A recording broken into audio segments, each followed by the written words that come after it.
ꯂꯣꯏꯗ꯭ꯔꯤ ꯂꯣꯏꯗꯣꯔꯦꯀꯣ ꯑꯗꯨꯅ ꯁꯨꯝ ꯉꯥꯏꯍꯥꯛ ꯀꯩꯅꯣ ꯇꯧꯕꯅꯦ ꯏꯆꯤꯟꯅꯥꯎ ꯃꯌꯥꯝ ꯅꯣꯛꯅꯅꯨꯀꯣ ꯉꯁꯤ ꯃꯪꯒꯣꯟꯒꯤ ꯂꯥꯏꯞꯁꯦ ꯉꯥꯏꯇꯪ ꯊꯥꯔꯦꯅ ꯃꯌꯥꯝ ꯅꯣꯛꯅꯔꯛꯀꯅꯨ ꯏꯆꯤꯟꯅꯥꯎ ꯃꯌꯥꯝ ꯅꯣꯛꯅꯅꯨꯀꯣ ꯏꯆꯤꯟꯅꯥꯎ ꯃꯌꯥꯝ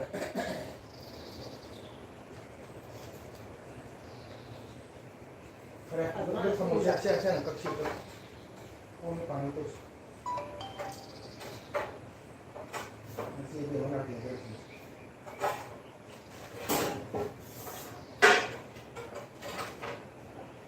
누가 그 우리가 우리 그래.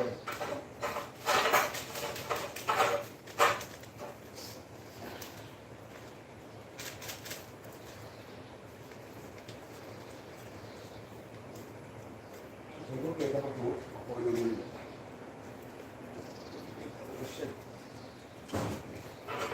like 우리 like 나는 like 우리 쉐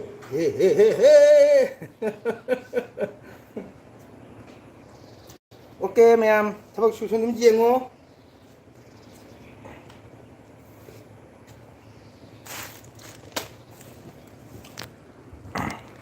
wow thank you chị mà like rồi thank you 자갓자리 아직 라기 투ong xài hy vọng có giếng không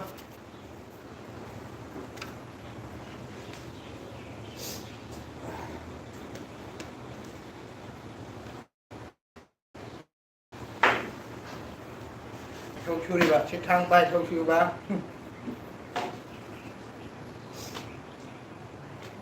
Nói vậy đó, cho không cần gì nữa. Nó cháu cho nó đâu. Được chơi rồi.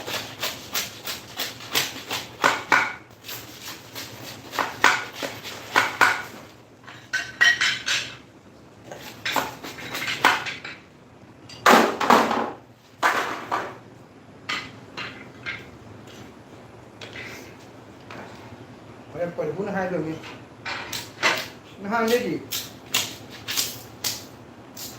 mesin itu lungai mana dari kita Mesin kan jauh gitu.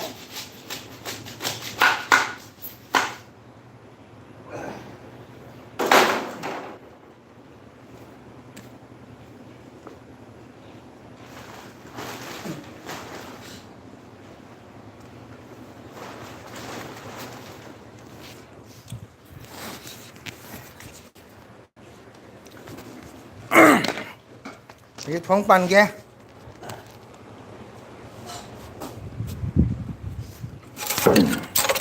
giếng xuống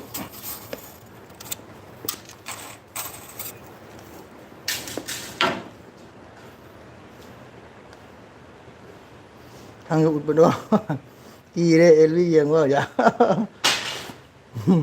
thằng cha đi ngày đó tôi mua rồi kìa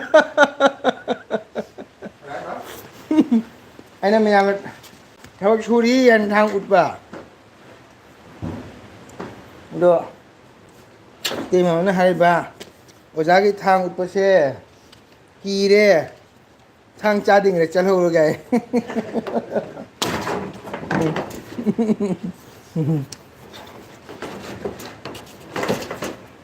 kỳ luôn nó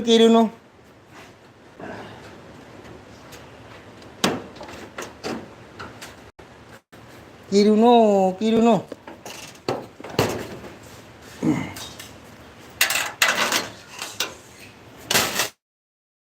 मैं आम नूर पर खंगे Mongol से live था लुपता है हमको live था रहे हैं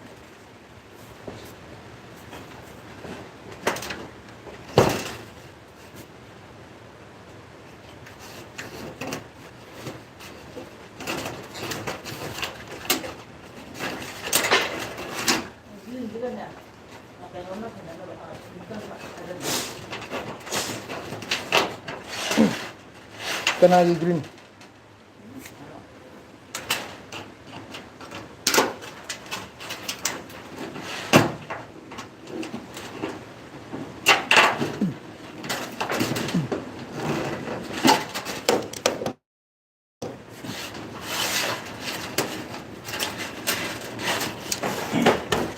tìm mấy cái nhang kia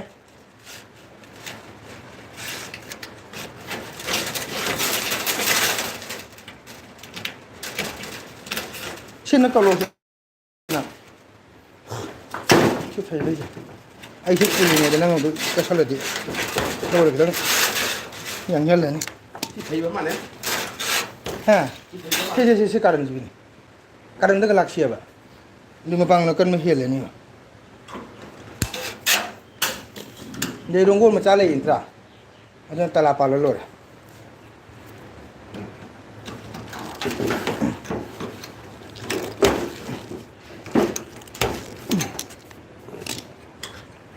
이때 뭐 찐 그래 보. ai gana paisa kaya pige thau subage lupa chonga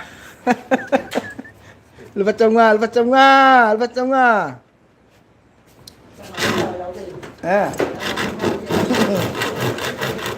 lupa chonga ni ईश्वर की दान तो भाई दो खंगबो ईश्वर की दान तो भाई दो बुझी छे दान करছে दान दान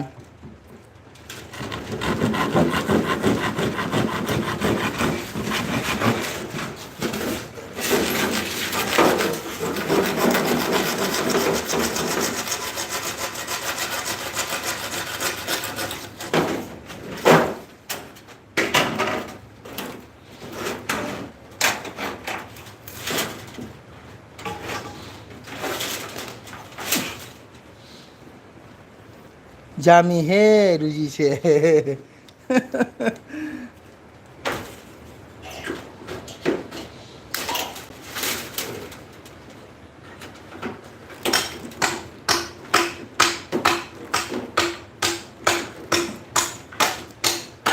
아이가 라이농 와상 떼이버기 타버가 니피 위멘 넘어 티리에 다들 빨리 싱하니 라이상기 와라상기 타박 슈버기 루빨리 싱하니 다다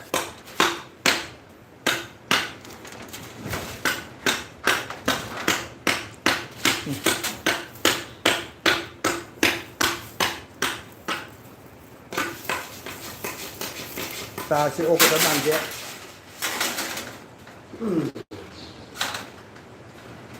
cao lên cho có thể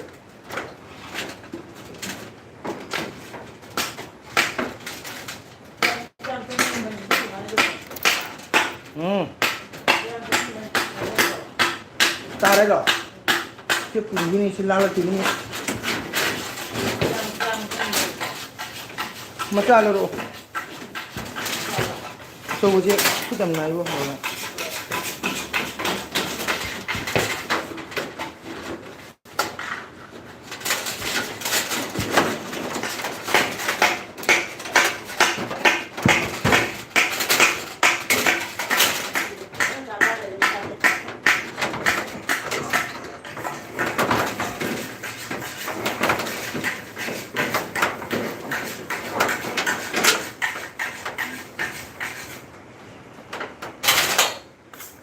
ama lore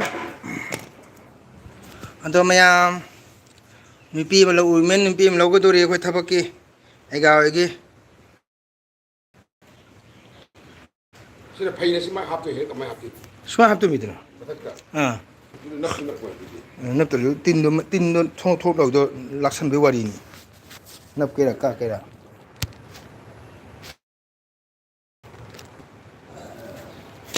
cũng nạp đi à à anh là cái thơ phẳng đến đây đi chắc su thùng cái jam hay chắc thùng đi ra rồi bám một ní nè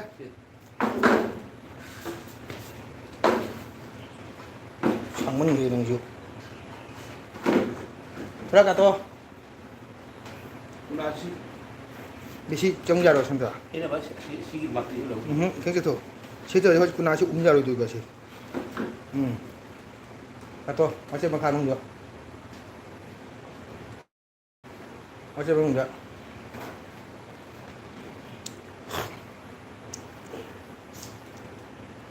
ini sudah siap ha siap mesti lain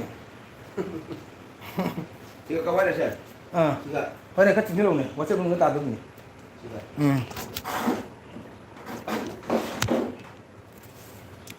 ꯊꯕꯛ ꯁꯨꯔꯤ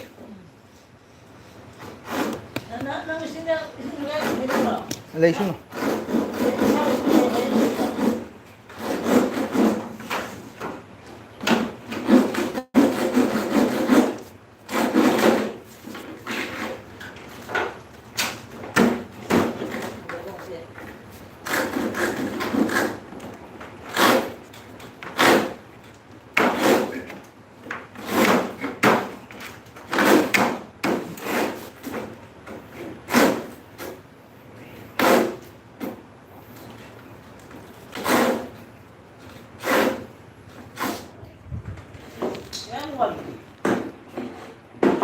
ꯑꯩꯈꯣꯏ ꯔꯦꯄꯤꯇꯥꯜ ꯇꯨꯝꯈ꯭ꯔꯕ ꯀꯩꯅꯣ ꯉꯁꯥꯏ live ꯂꯣꯏꯔꯒ ꯃꯨꯊꯠꯈ꯭ꯔꯦ Ayo mobil sini. Dulu. Mobile charge ꯇꯧꯍꯧꯕꯅꯤ ꯀꯥꯏꯗ ꯁꯥꯔꯦꯡ mobile ꯀꯌꯥ ꯂꯩꯒꯦ Dulu ini sih. Oh.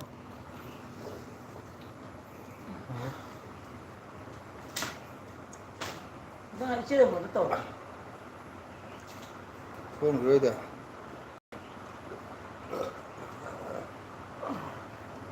Terus sekali juga.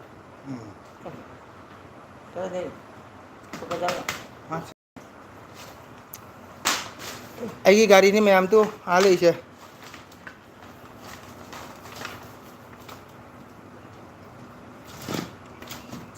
Ano hayang sintabi ato tanggang mo.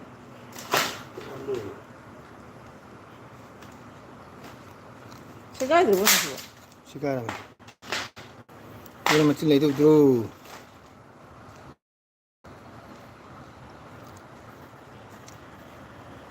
mẹ comment tụi video comment Ano sini.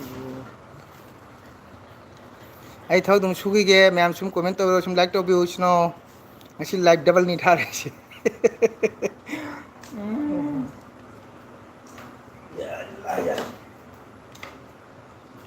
Photo nga pa ito ini.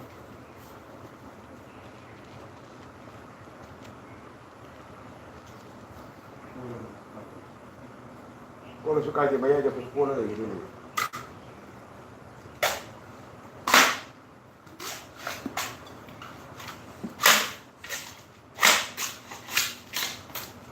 cái mà nó sum tụi nó thâu tài không phải tôi làm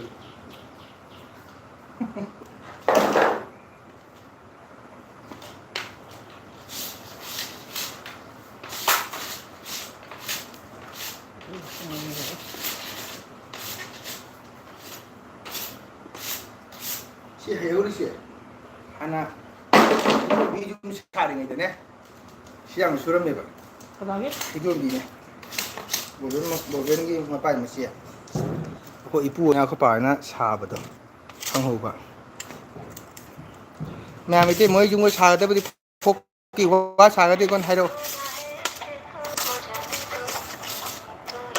아마 그 저러 와요. Oke. Kenapa? 까이 저거 돈네. 뭐 턱로래가 턱로래면 깜짝 그 돈이네. Hakali. Gaya tu sok hakali dulu ya.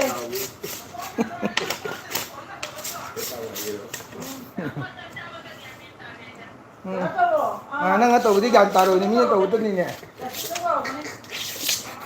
아 미네 또 어디 나 또 어디 안 따더니네. 미네 또 어디 안 따더니.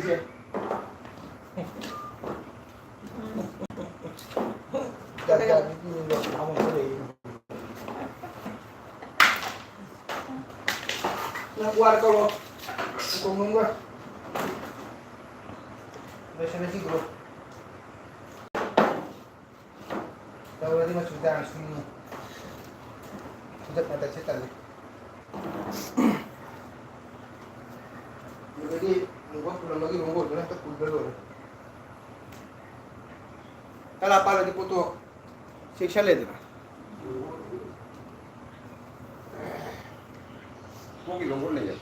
Ano na, ama dah tahu je. Ama jadi tanya nomor kali sahaja berapa. Thabak surni haina settle tawna lei paisa phangloi. Hey, don hai la kan. Karo nang tai tai sam ni kem to roi. 따스를 오래다 건져봐. 그래. 내 바퀴 만에도 그러고 있는 가는. 그 어떤 따시는 이제 그기노 따스 빌면 따스 오리. 따시니 파이도 그시가 나네 우버 현장 거노 아무나 이런 거랑 봐야 그냥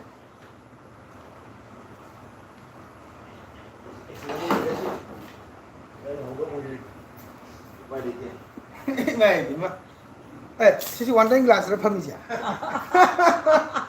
này gì mà cái này nó chỉ cả chỉ cái phâm cái glass cái phải luôn phải luôn năng go cái gì đó ngon mà chuyện này nè phải luôn xuống ngon cái này mà này xuống ngon cái này cái này quên tôi lấy giờ thế này ok mayam ai thao dong su na ne mayam lai ishor simji yang use ada radha krishna govinda loi lera mi chinam yang loi khin matum lera mi se lai matum matani phangdui darshan phango mayam pura matu simji yang mayam lai matum darshan mayam phai matik mayam phang kana de matum phang ba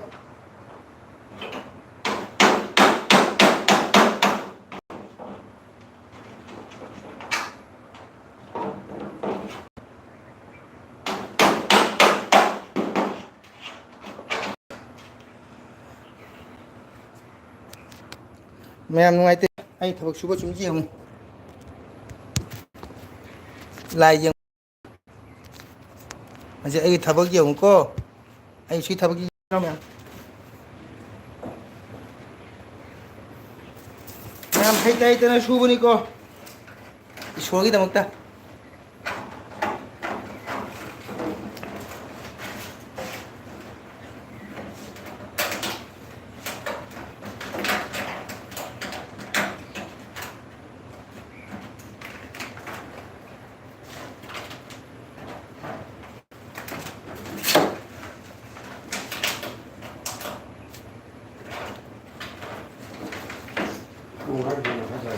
hả lên ngay đi à sân xong rồi cái gì nhắm xuống mất tổ con hình post nữa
giờ đi chứ dài hơn được là không gì ừ.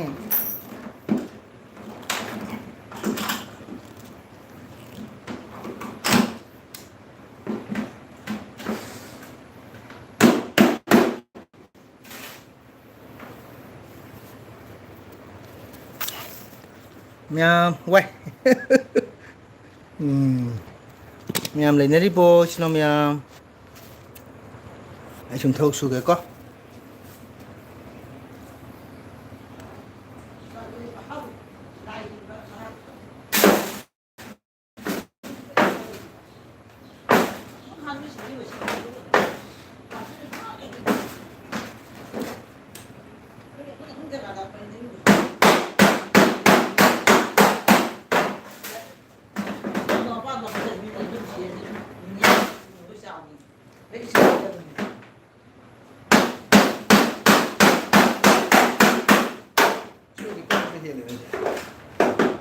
직천되는 식으로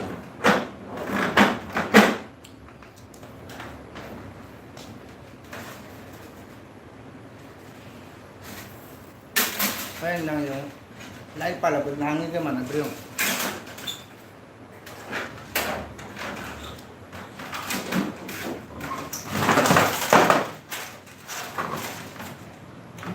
원래 아니 해. 이거 그래. 나도 막상 뒤 qua đi đi. thôi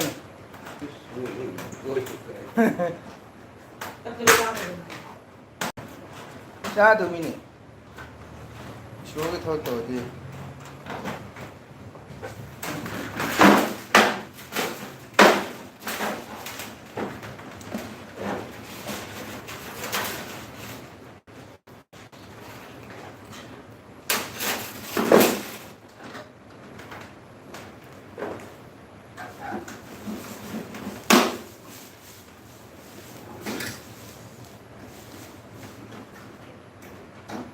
cái này Đi đi đi.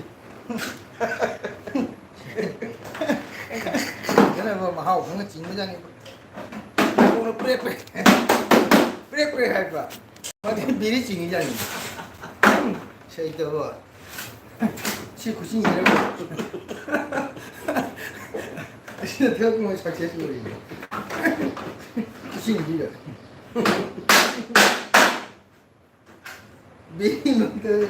bị nó đây mà anh chỉnh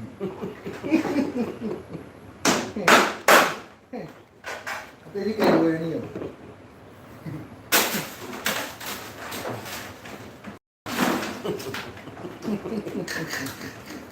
Nó quá khả năng đây mà bữa nay người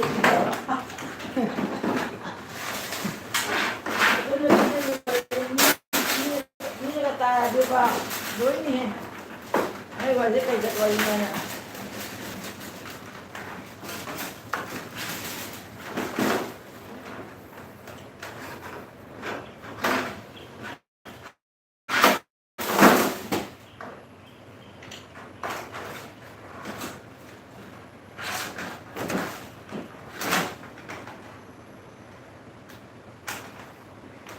si Carly la patanya kusna ito lang ay yung tabak lang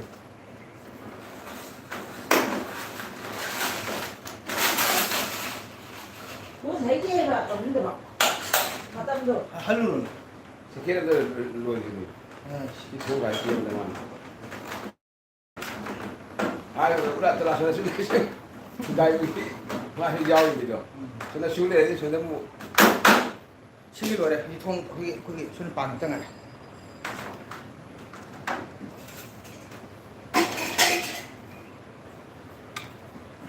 그래 왕 접히 딸 분들이네 그런 걸로 보이도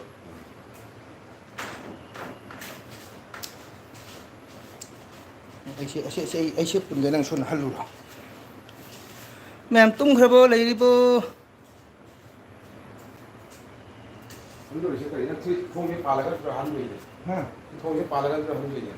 송이 한 번이 아니야 Kong itu kadang handu. 시기가 시기 한 돌이 시기 한 돌이 Oh mana tak? 아 마가 한 돌이 봐 하도 한 돌이 많이 먹지 누가 손을 만들어 봐. 아 손 살살 해도세. 아. 와서 내가 그래, 그래. 피 들리잖아. 노래가 농고 독인 잘 노래 네 기다려 낭도 할로 아이 좀 폰주나 10분 이제 근데 마하데 또 사이에 덤바자니. 오나 사이에 덤바자니. 누가로 그거 한 번이 누가요? 응. 그거 한 번이 누가요? 그것도 누가 때로 소두가 부족부진 또. 인도 하이도 망고 그냥 그러네. 사실 내가 평소에 실내 있는 걸 놀아가네. 디나무 가져라가네. 야네. 아니 제 그래도 저 홍롱 걸가 다시 아까만 가져로. 아저만은 고기도 일라 오이네. 자 하피다 강모. 하피. 마단 빠든다 하이와 하이. 하이 그런 사이다. 매암 레이디보.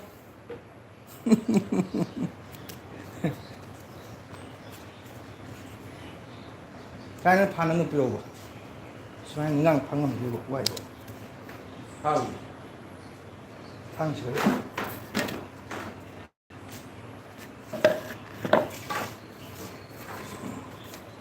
이 새끼인데.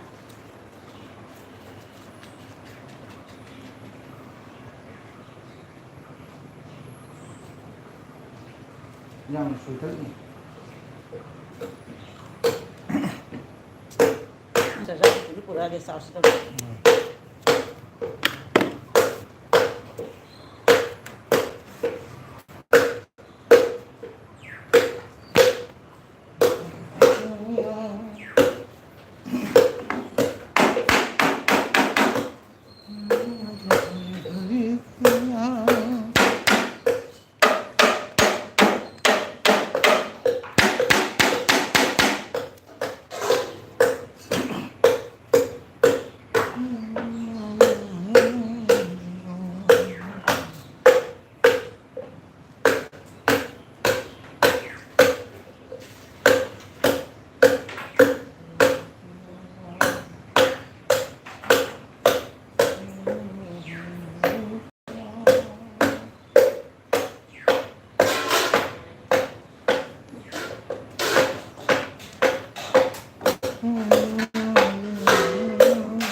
Mừng rồi.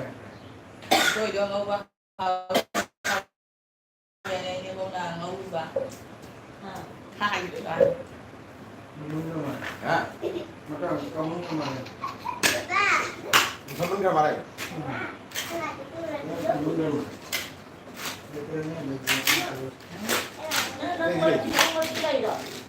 Nhưng mà ba đi thì người cũng được. Tất cả luôn rồi. Đây đó, trong khi làm ra thằng chị. Ra thì được cái này là cái bạn. Ngang thì đây. 라기 내가 이 말을 했는 거야.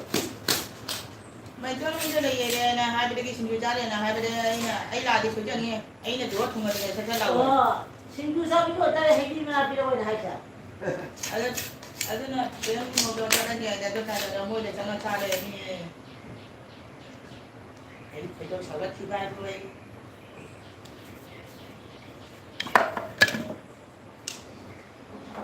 Em mà tụi cái gì? Nanti, main dia cakap lagi tu riba tu. Mak jalan ni ada sini cari. Kubi ni kau orang si, nak cari ni dia, apa sini cari ni. Chụp không phải rồi.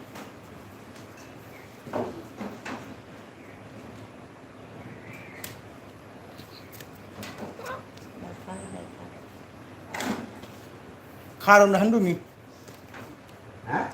그럼 할리노. 막과가. 유미 바두가. 우리 까나하니나. 아주 뭐좀 바누가 솔로. 소리 한 거야. 아, 우리 포토 까로 있잖아. 딘도. 레이 혼자 알아. 야니다. 우동이더라. 우동은 후를 좀. 와, 꼬로. 그저 우리는 이안봐. 에, 꼬로 거기 라이상네 거. 한번 뉴 만디 샤버기 라이상 혼경 락고. 아두기 누 가장 고정 시험이 꼬로. 꼬로 라이상기 통 시험이 소로. 꼬로 땡큐 라이크로 꼬로. 애기 라이상 까보다네 너를 하야가 도미 거로 컴보 나가다네.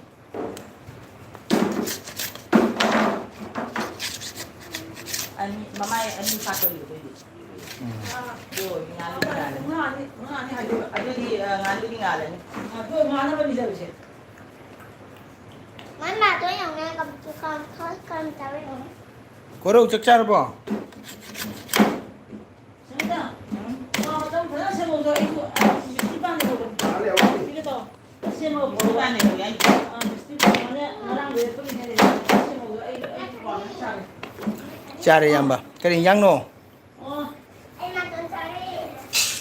나가 보이는 자가서.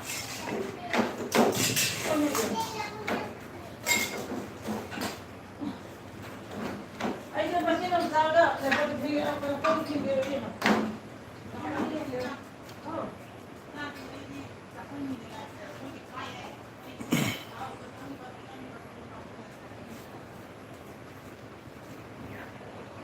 보리 통에 아주 보리 통짜이 보리 통짜이 거로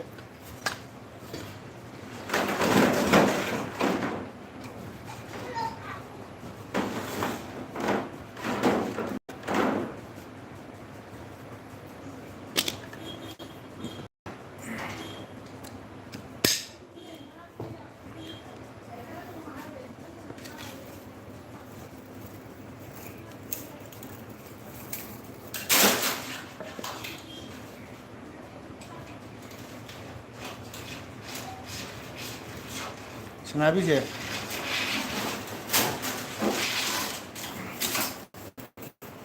나비 이거. 응? 또 야, 알아 손에 pen 또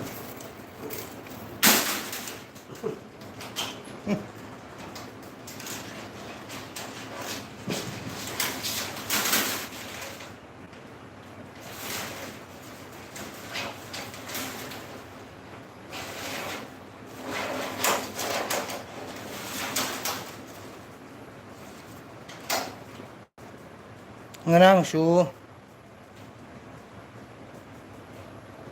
tum nhưng mà tum k래 ngang su này thara mi koro net nungai man de jam na net nungai te jam na ko net nungai te su tum do chale koro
càng là của hai tuần mình không còn xin nữa hai rồi à dần ngày ta cha này không cha Ui, hàng này ưu lại ưu ngoài kia.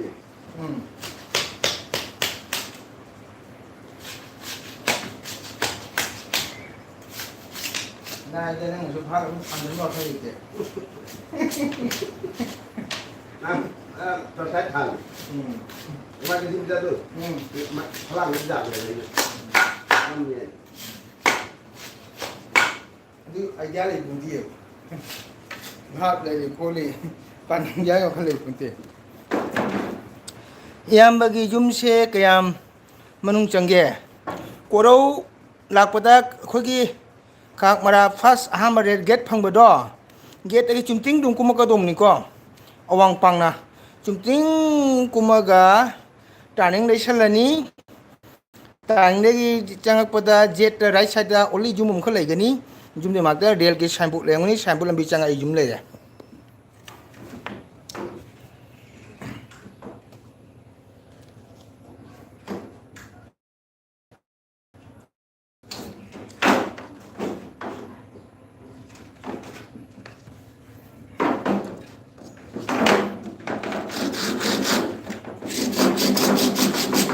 Macam mana tak? Chắc lắm mà nè. Khang ini cho nó cục như hồi lên. Ngoài tiền.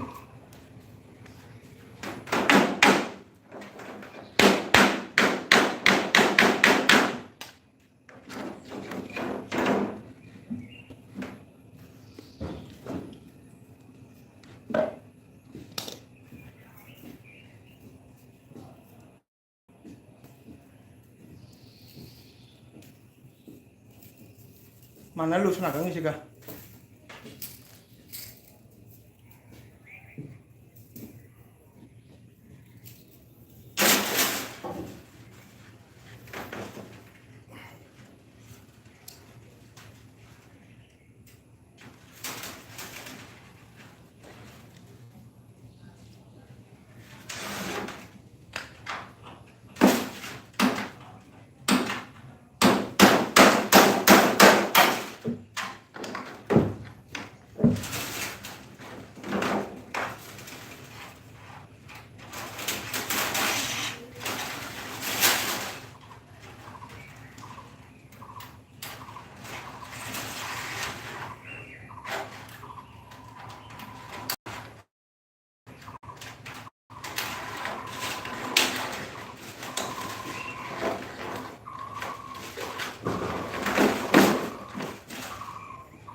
마타키 맙세.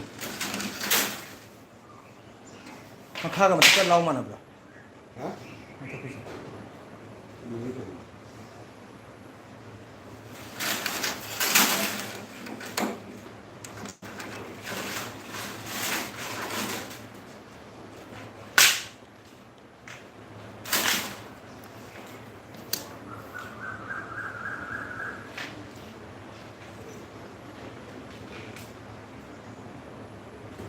kaya ba kaya Kim Jong she thawak jam haye ayu Kim Jong ko thombi re ne khangde bane Kim Jong she thawak jam phai oi ma jini nang shu mateng khara pang su da hai ko ro ite ma na ko ko jinai pano ite mani ahani ite ma na ko ai di con phiêng bagi haina khare ok che mana con phiêng haina khare ro koro ite ma haina ko ko ahani teng khara pang su dana hai thank you hai dana pele ai bu king jong thom bi re king jong ma la bai bu ni na hanu ma le king jong ma le ga hai re wa sang chi ga ai phone con phiêng bagi haina di ni haina khare cây lên mẹ rang dùng hết được dùng Mai cho cái nồi khác ăn liền. rang dùng từng rang này vẫn phải bộ ta lịch đấy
nanti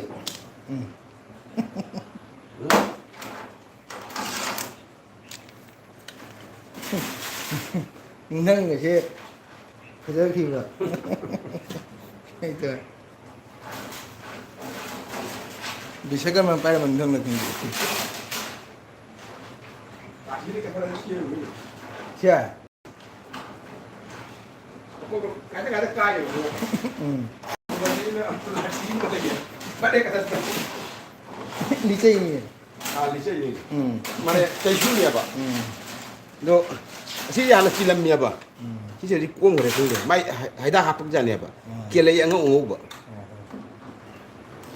Anu di sin jam silam ni apa je? Anu jam nungai ni apa? Si kuang mereka si. Ini mau jopi pujal ni. Pujal lah sudah tu kuang.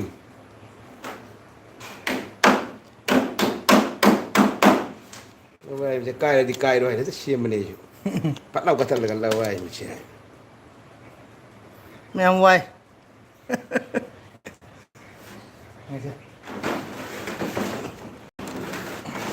rồi đấy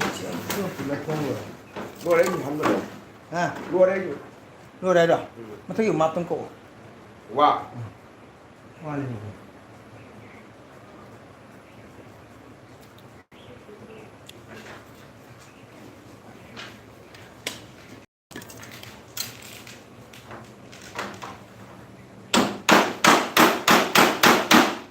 baru saya betul ke mawar ini lagi.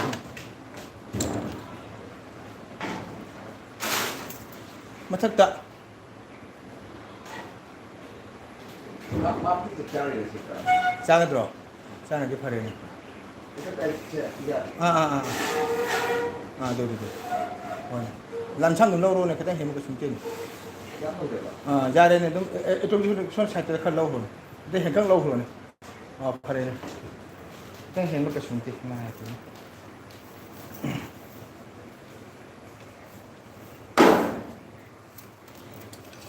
아니도 고로 회기수 아니도 나고 포터필 와이시 사도 거자. 고로 회기수 타박 레이디 하이르우 이때가 시작해. 네.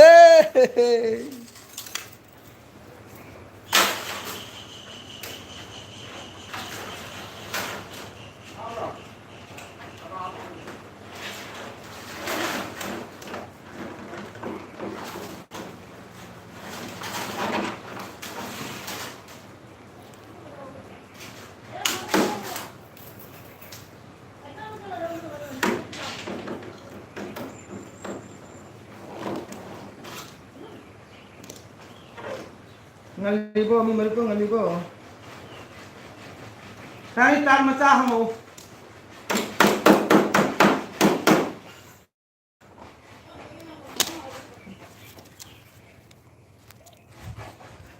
Mèo cái sa kara thong pa la gai thong che, mèo jeng si. Ko, sam ya. Thong pa la ge. Rieng si ko. Ai bu king jong ma le ai king jong king jong.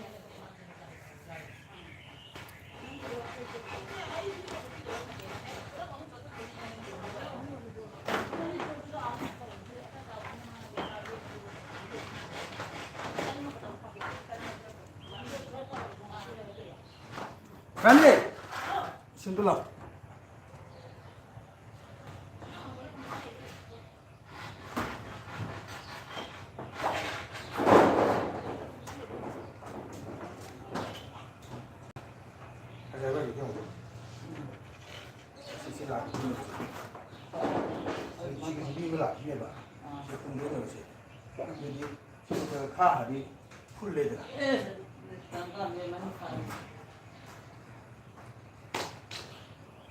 저희 저희가 저희가요.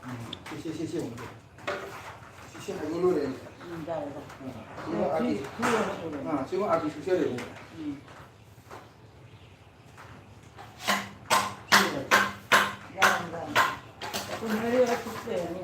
지금 미라 거든.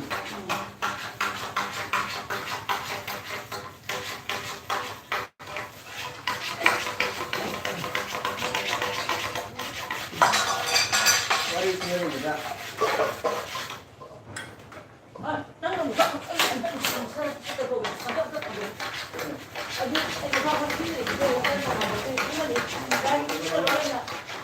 머리 나래 이거.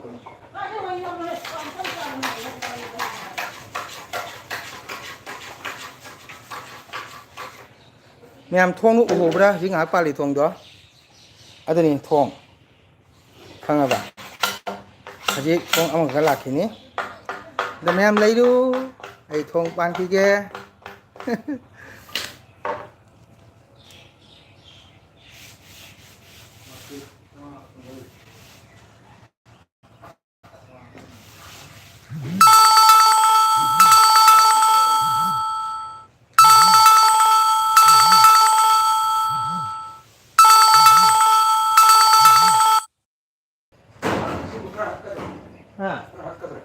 Sila. Haga pinggir kecil. 자세히 대학 들수. Pokoknya. 가이.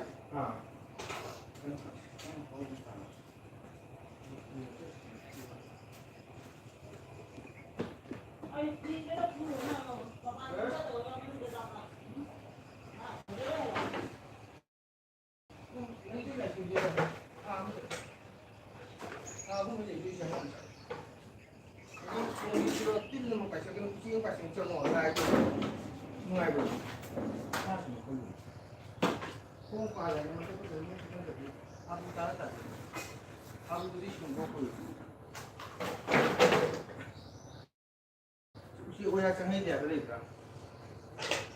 Siya macam ngah, menung pasang bola itu pakai jalur, kan menung ada. 네. 좀 땡기면 돼. 맛있는데. 그래도 이따가 저기 달고 이거 놓는 거. 먹고는 없잖아. 응, 땀 잡고 조금씩 맞아, 먹고는 못 걸게. 보는 거. 몇 잔을 먹고 이게 그러더니 그러니까. 나 세상에 이거 메리프로 메리. 누냐 그래 뭐 짭짤하니까.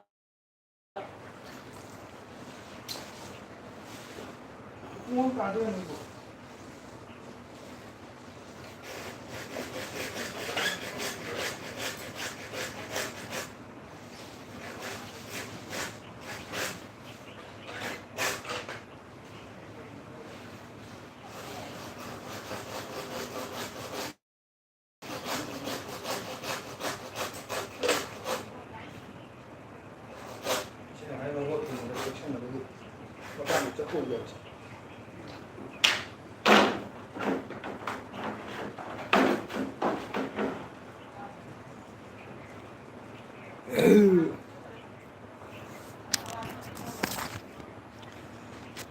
그만 마모이 하우 타박 소리에 꾸이에다 임학띠 마사고 우다바 임학 보 kamay tawge 마모리 채널 kasi paning dreda video kasi mi su yeng bawat pire kaya gini ko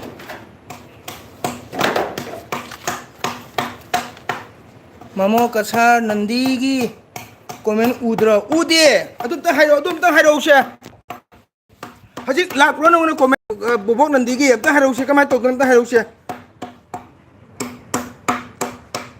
ude mamo ID company da laibani na matam sangdre kamay to ta hairo bobok nandigi kamay chang kep ta hairo ne nangona bulu pira ga jadro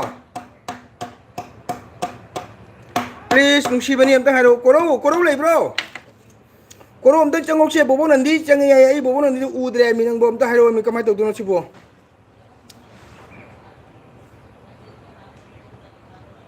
Kuman am tang haro ne. Bulu piro amata. Nang na pira kay ko. Kamay cang do bam ta haro kisa inang on tang ko nang on namme cang ya. Adu kay cang ni pin message report kay cang do nang on cang ga.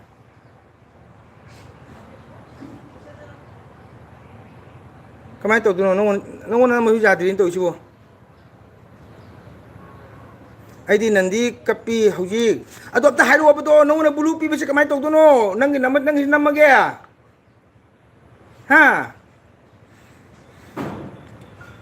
kuman nung simda hairu se mamu chang ga nang na bulu to ke se nang namaga kamay chang dono pin message ai le report le re channel activity address moderation chang do ra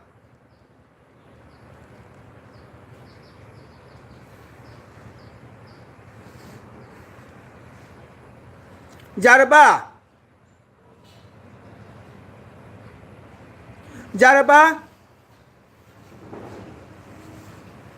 duga chang ra mi ne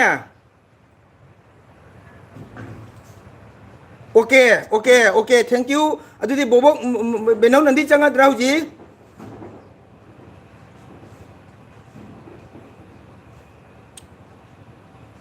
antang hairo benau nanti changa drauji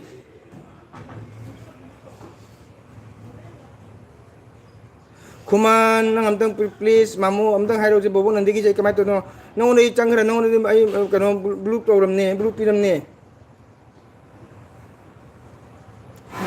bendo ai bendo sibe ai bendo kamay to dono ibo ai bulu piramine ai kano de kumanda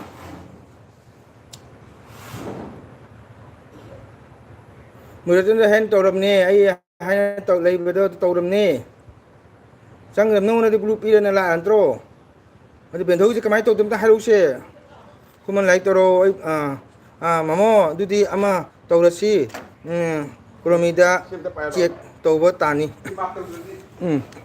kan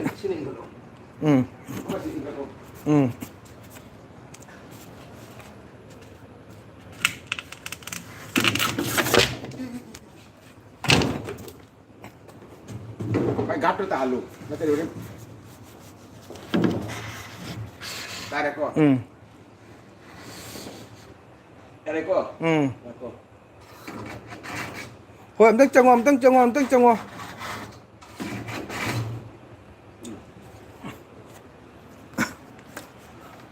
ꯑꯝꯇꯪ ꯆꯪꯉꯣ ꯀꯩꯅꯣ ꯈꯨꯃꯟ ꯅꯪ ꯋꯥꯔꯁꯨ one ꯇꯧ ꯑꯩ ꯕꯦꯟꯊꯣꯛꯁꯦ ꯑꯩ ꯋꯥꯔꯦ ꯈꯥꯡꯕꯗꯩ ꯑꯩꯗꯤ ꯅꯉꯣꯟꯗ ꯕ꯭ꯂꯨ ꯄꯤꯔꯝꯃꯤꯀꯣ ꯀ꯭ꯔꯣꯝꯗ ꯆꯪꯒꯦ ꯆꯦꯛ ꯇꯧꯔ ꯇꯧꯔ ꯀꯃꯥꯏꯅ ꯇꯧꯅ ꯇꯧꯔꯨꯁꯦ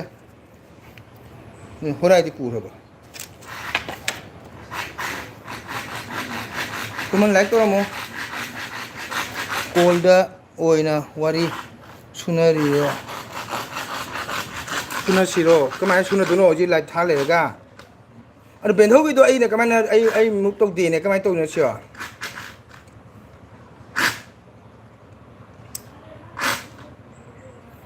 ꯑꯩ ꯀꯣꯛ ꯁꯥꯎꯅꯤꯡꯉꯤꯗꯩ ꯂꯥꯏꯟꯗ ꯁꯦꯠꯇ ꯅꯣꯔꯣꯛ ꯇꯥꯡ ꯑꯟꯖꯅꯥ ꯃꯣꯏꯔꯥꯡ ꯂꯥꯏꯚ ꯊꯥꯔꯤ ꯀꯣꯟꯅ ꯋꯥꯔꯤ ꯁꯥꯟꯅꯔꯁꯤ ꯀꯃꯥꯏꯅ ꯇꯧꯗꯣꯏꯅꯣꯕ ꯅꯪ ꯕ꯭ꯂꯨ ꯄꯤꯔꯁꯨ ꯌꯥꯏꯅ ꯕ꯭ꯂꯨ ꯄꯤꯔꯦ ꯑꯗꯨ ꯀꯃꯥꯏꯅ ꯇꯧꯗꯣꯏꯅꯣ ꯁꯤꯕꯨ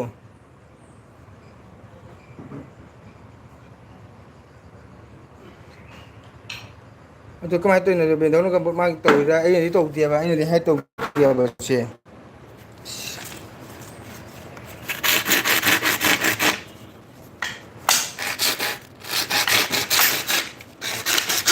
ꯏꯆꯤꯟ ꯏꯅꯥꯎ ꯅꯨꯡꯁꯤꯕ ꯀꯅꯥꯁꯦ ꯑꯈꯪꯕ ꯌꯥꯎꯔꯤ ꯑꯝꯇꯪ ꯇꯥꯛꯄꯤꯔꯣꯕ ꯑꯩ ꯕꯦꯟꯗꯧ ꯅꯟꯗꯤ ꯀꯁꯥ ꯅꯟꯗꯤ ꯕ꯭ꯂꯣꯒ ꯀꯃꯥꯏꯅ ꯀꯅꯦꯛ ꯇꯧꯗꯣꯏꯅꯣ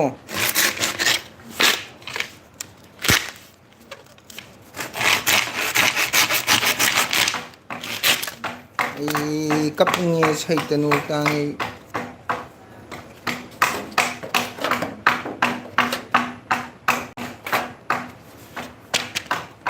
ꯌꯥꯝꯅ ꯍꯧꯅꯒ ꯀꯥꯎ ꯀꯥꯎꯕꯛꯇꯪ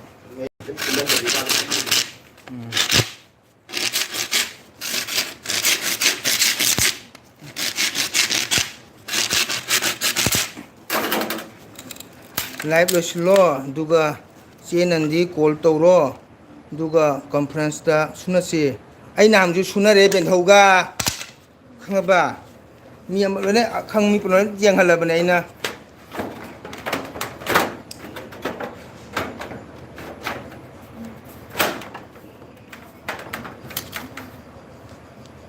ꯋꯥꯇꯪ ꯍꯥꯏꯕ ꯁꯤ ꯋꯥꯇꯪ ꯑꯣ ꯑꯥ ꯂꯩꯔꯦ ꯄꯤꯔꯣ ꯂꯥꯏꯚꯇꯣ ꯊꯥꯕꯗ ꯉꯥꯏꯔꯦꯕ ꯀꯃꯥꯏꯅ ꯂꯣꯏꯁꯟꯒꯗꯣꯏꯅꯣ 이보 까봐. 이거는 포기. 이거는 포기. 일단 감독님이고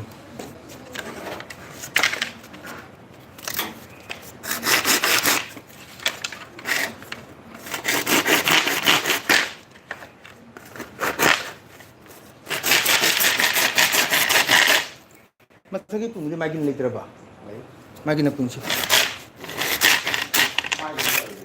응 빠지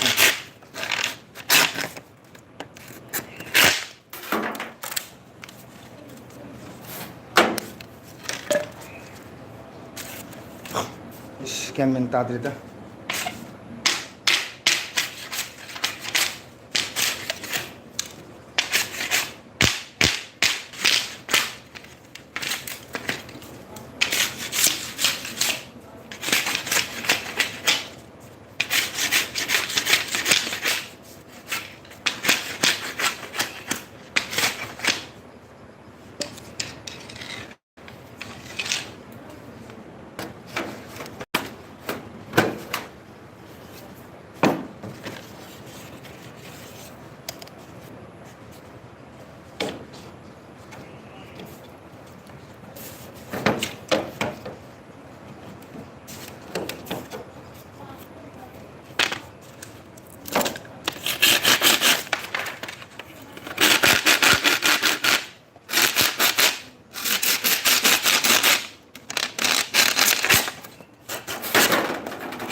ꯀꯣꯜ ꯇꯧꯔꯣ ꯑꯗꯨꯒ ꯑꯩ ꯖꯣꯏꯟ ꯁꯨꯅꯁꯤ ꯑꯗꯨꯅꯦꯕ ꯍꯧꯖꯤꯛ ꯂꯥꯏꯚꯇ ꯊꯥ ꯍꯧꯔꯝꯃꯦ ꯀꯃꯥꯏꯅ ꯇꯧꯗꯣꯏꯅꯣ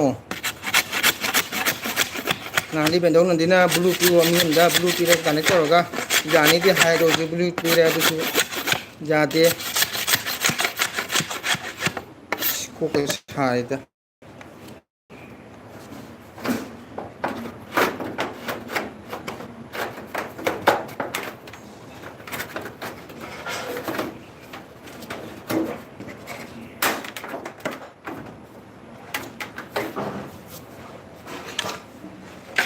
ꯂꯥꯏꯐ ꯂꯣꯏꯔꯒ ꯍꯣꯏ ꯍꯣꯏ ꯍꯣꯏ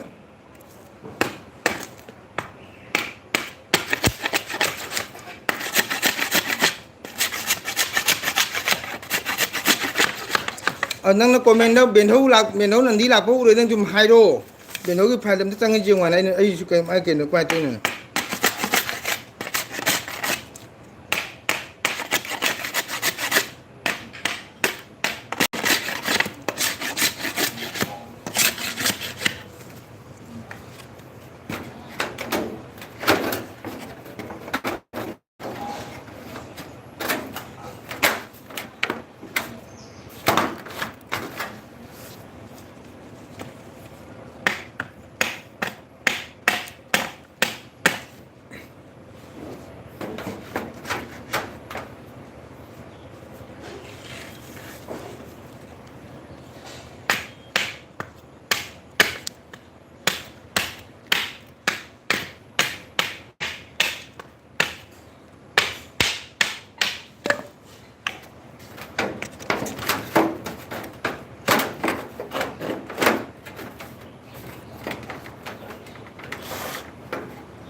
레이베니 이거. 얼마나 고기인데? 그나 그 아이나. 나도 사.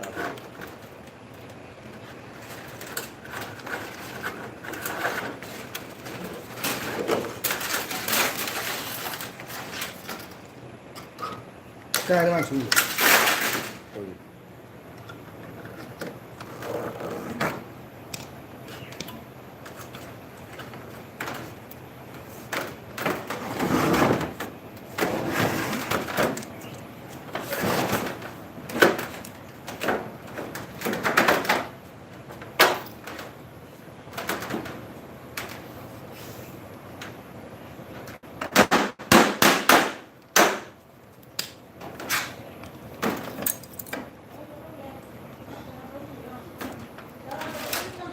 Tama ba ko na ni ka puro de dili ko puro.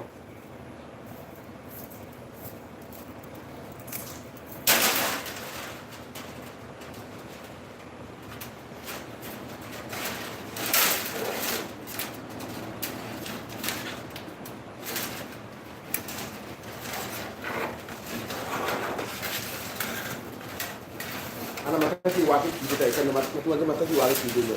아, matasi wati kita na matuan jan kita mutu ka. Wasan kita mutu. 수영 공도 준비 기대로.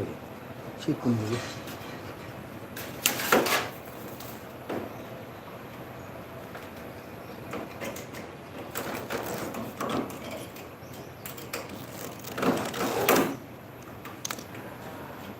시골로래. 시골로지.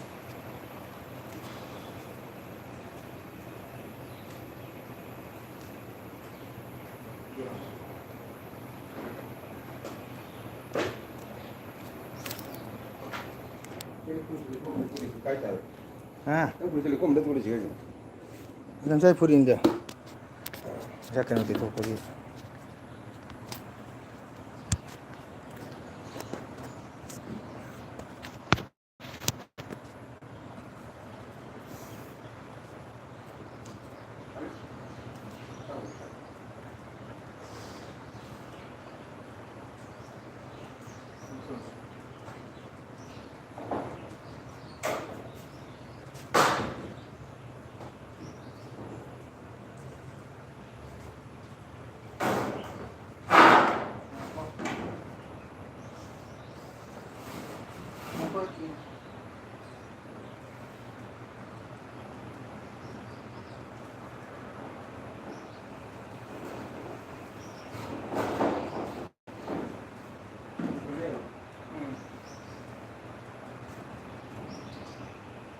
Kau nak kau nak tak nak.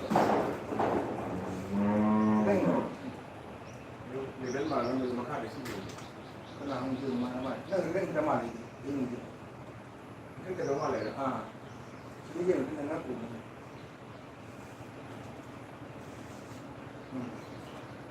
Kau kalau salah mana? Betul.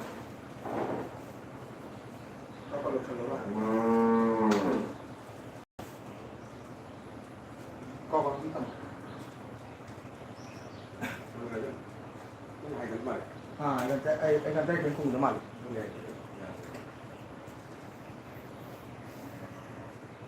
Yang kung. Aduh, tinggal tu dah tinggal kan? Ah, ah, jar itu puluh.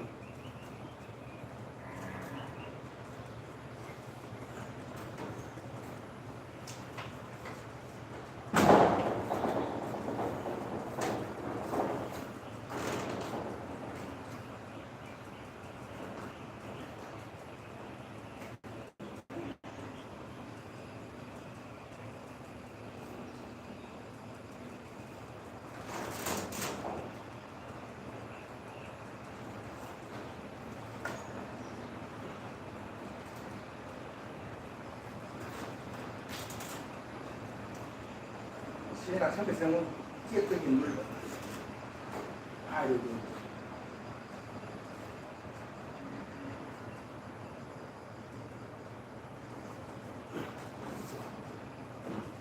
Jadi saya leh nak kau, jadi tuang tu macam mana? Dia mesti.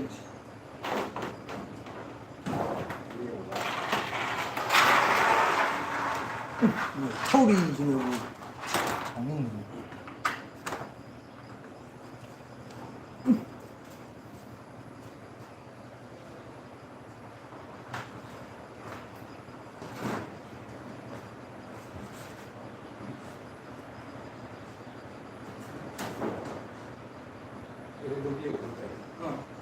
여기도 손이 돌이 올라.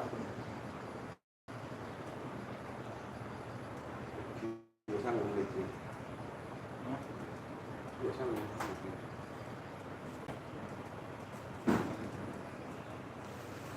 치에.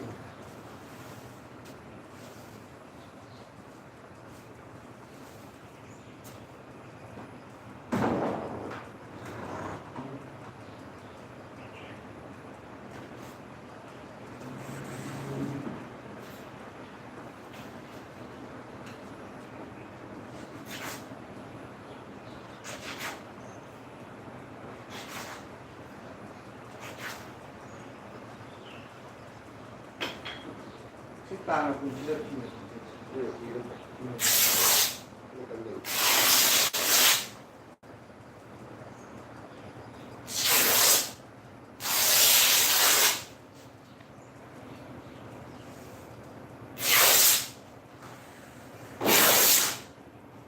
손을 빨라.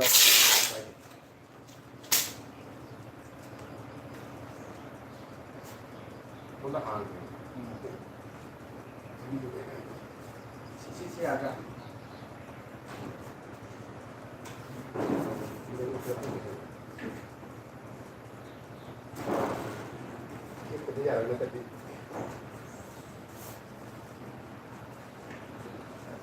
자, 삐지 있어.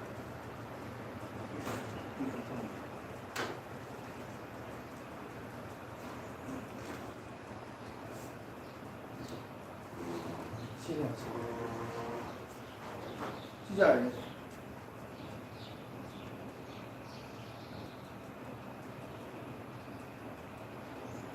끝난 거.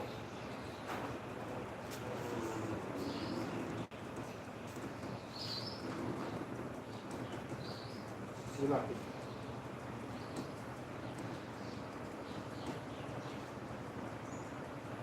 막 끊는 거지.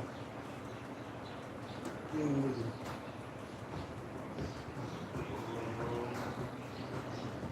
시험 붙어. 이게 공이 짜오. 지금 잘 통이 나거든.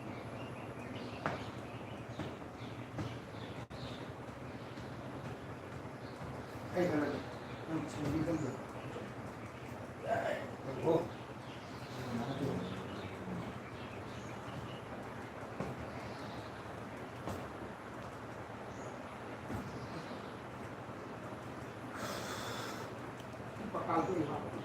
ha 승만 그래 봐 이제 통은 이 사포 뭐는 푸드름해 봐 이용의 천정원대가 레벨아니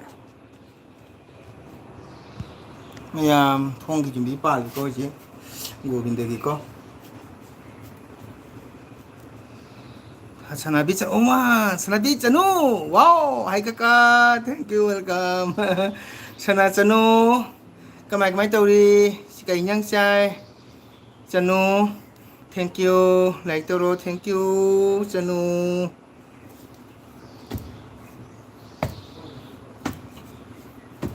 우브라 까까 라이기 타박 수리 그대로게 라이창드로 저노 그 라이창 투가이레 한바 사두이바고 뉴 만디 사가도바 아도 라이창도 만독도 홍절럭바고 아두기네 라이창기네 통둠 까부까부 반절리브니 저노 저노 ngasi college sorry 어지기 생활 비게선 피라미네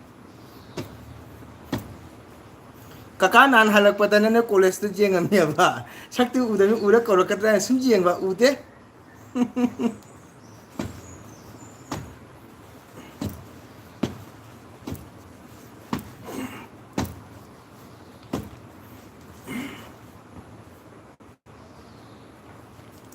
ồ cả hỏi cái nhang chai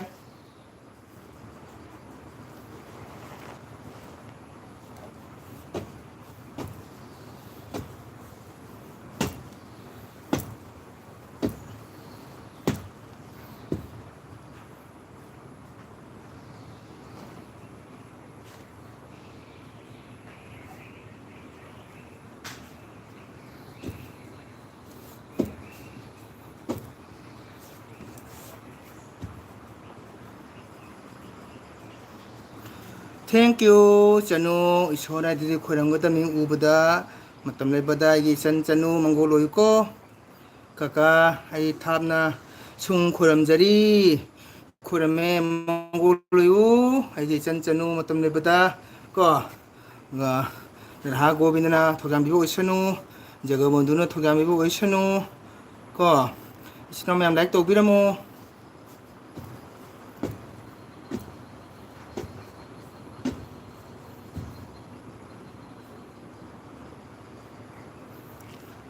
kakage thanks Loiramdri ne loidri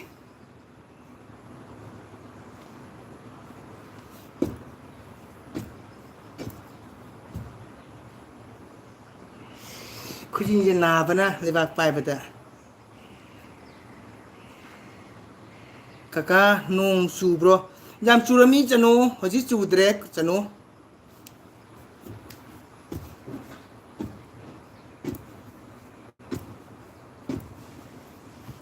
Rebeta like toro kaka gitu kaka angka muning thare ini ngasi di thara gana mina nong jara sunwai na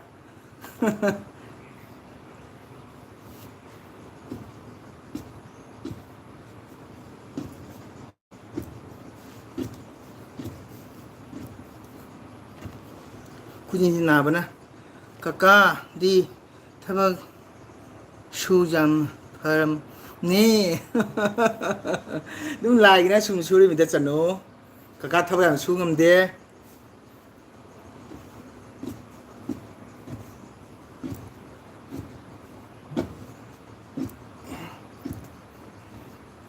펜 타탄 타고 소리니까 가이세 내 박신 나바나 굿나 빠이비다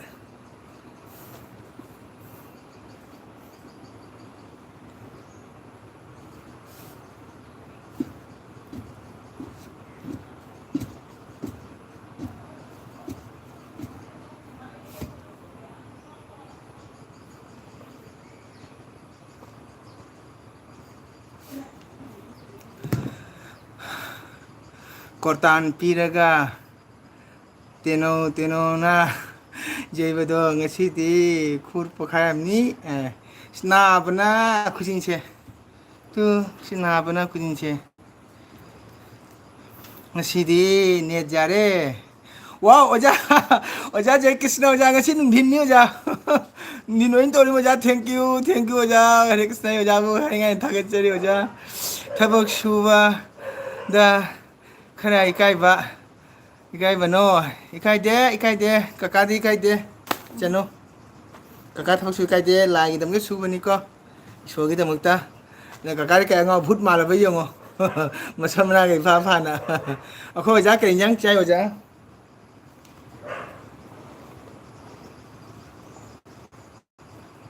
a kho ja ke nyang chai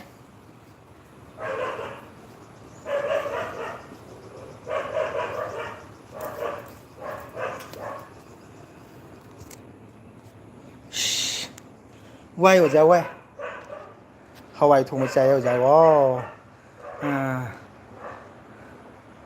kem kai ta kaka kai ba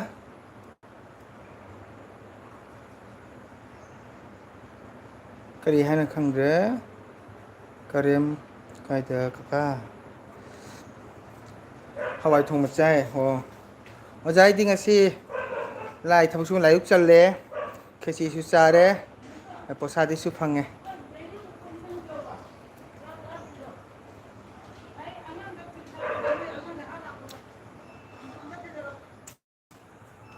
anh nan chân nó nên college mà nào tôi có anh na riêng anh mình có thế là phụ là phụ nó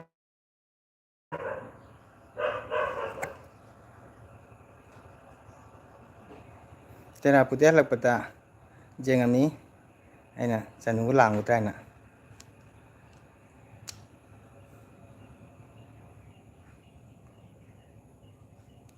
cái không cây thì kaka wow thank you sai thâu su bên này cả cái chồng chưa là tôi nó thu được ba cả cái uring thùng gì sao anh tôi nào qua đây phiền thả than thâu dùng su đi mình có ꯁꯨꯝ ꯋꯥꯔꯤ ꯁꯥꯟꯅꯁꯤ ꯀꯀꯥ ꯑꯗꯨꯝ ꯊꯕꯛ ꯁꯨꯒꯦ ꯂꯥꯏꯒꯤꯀꯣ ꯐꯖꯔꯦ ꯑꯗꯣ ꯑꯗꯨꯅ ꯈꯔ ꯀꯟꯒꯅꯤ 와 사람은 다 있었다고 kaka laido phajana amtang ulu kaka oke utke jenghange ai ichandabu jenghange light ti chakhare current light ko current light ai ichanna jengudo jenghange uraba ichan barmon gi mandop ka nakna bro oja nangna de thapi ado bhamun se akhoti maitai weraso akogi ipa ipu pubo hataktagi ko isinau dumai leminarakpani aduna jam nusi chana lemina ba haitare aduga mandop kisisu aina mandop committee sikisu aina president oijaba oja aduna sum mandigi thabak leiding si isai leta duga senjan bani oja isan chanu se sine jagannatha mahaprabhu lereko sigana bhagwan sri krishna lere sigana srimati radhika lere suna mahaprabhu gauranga mahaprabhu chaitanya mahaprabhu si gopal deva sigaleko mahaprabhu ni taina dada leire Radha Krishna ni jugol sigal leire gopal deva sigal sadhigam so leire chan chanu urabo ureko chanu aigi bungi janu sibagi chan ko aigi chan chanu se aigi thawai ni se jaga bandhu leire se mugunyam pali chanu sigi bhagwan Krishna se ma nirpon to matam da ko ai yamna inge ai nirpon to haidana nirpon to gidi masakse phaja thai ni se chura ga loi leire bane lai hongjang da ne chura lo thong thami ure kaka okay thank you ure ni jare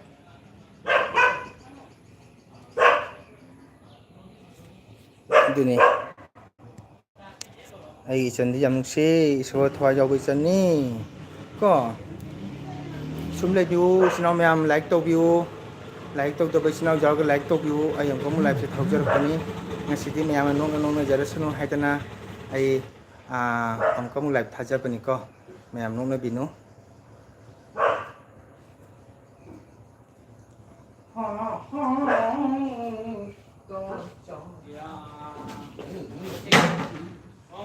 ơi chắc là chúng ta chưa có bốn sini kok sini ayo tiga sih oh ya kuno berang abon ini ya mas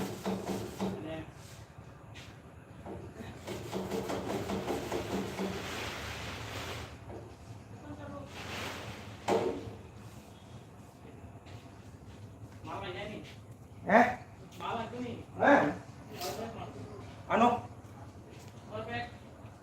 full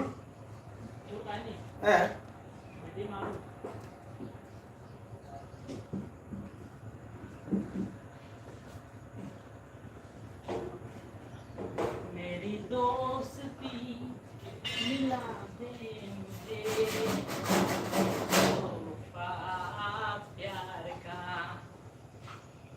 मंगल भाई oi oh doja banai kakagi damakta thawai nachanna kari haiba udre kakagi damakta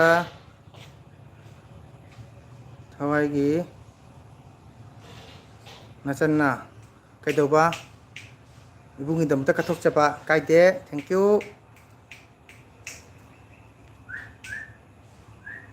matha kundari aga kundari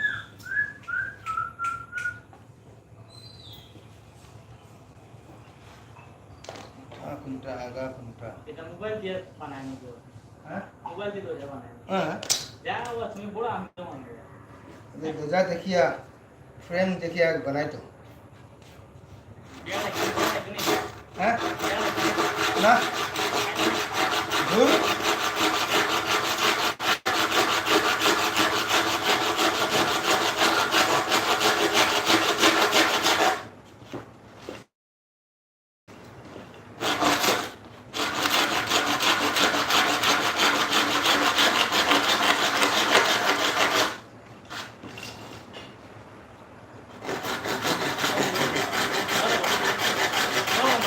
ओए Ada lo. इधर Aja nih. ना दो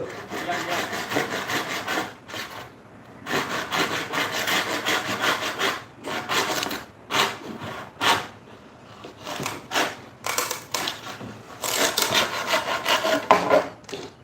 ठाकुरानी आनसे नानी ठाकुरानी आनसे नानी LB thawai bagi wan thawai bagi wan oke kakak mi itai leitrabo thabak subagi kakak anta subado wani kakak aiga su jauri thank you agi channa mabungi dong to abi ba thank you welcome aiga su jauri ko aiga ga khoi pun sumi nei Revita nungthingi kai chare ki hom charaba haino ampi charaba kari kai chare hairo ijan chanudi kari chare nungthingi hai ami pi ka charabo mangi ami pi ka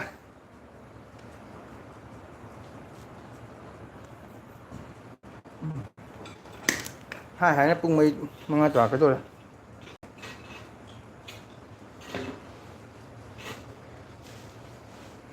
ka jagara bondu di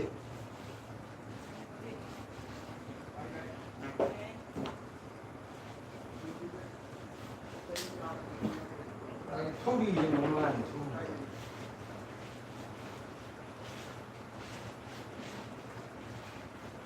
Gua đang có tao. Đéo kia mà này. 이거를 한번 나 Hôm bữa thì kia mà này. 뭐 이따 가면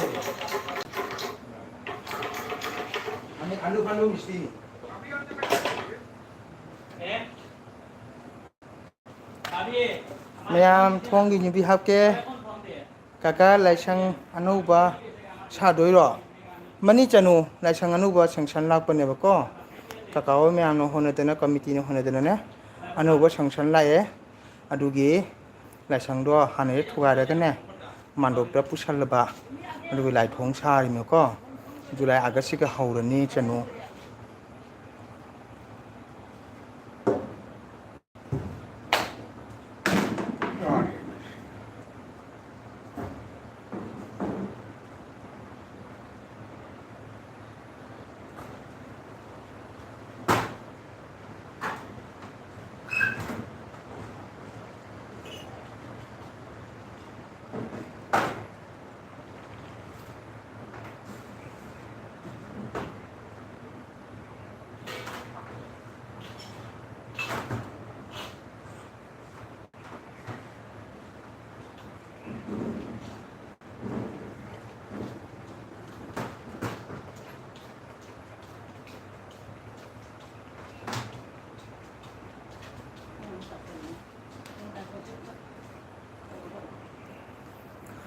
là sang anh sao đó mi sang ca bata ai chân chân hai cái tuổi mi dạ anh chị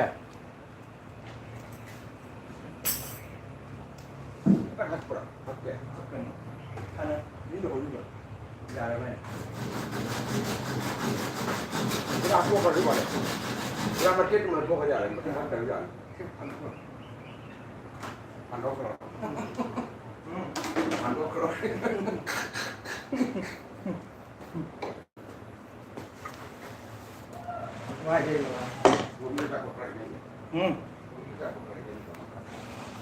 Ở đây không thể không ăn được. 타가짜리 까까 타와이장나 호는 잡아도 호이 안도나 행 라까들 낭 까까나 하려디 내가 이까이 내가 락대 이또 얘도 연우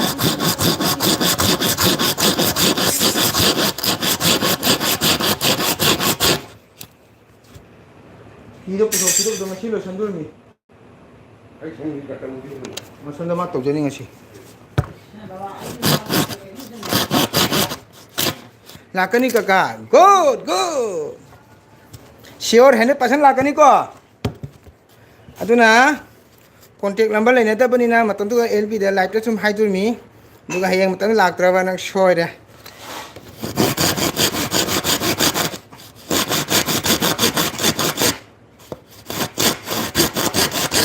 काका हे लाइ शंका दा की tone Tong नि चाव ना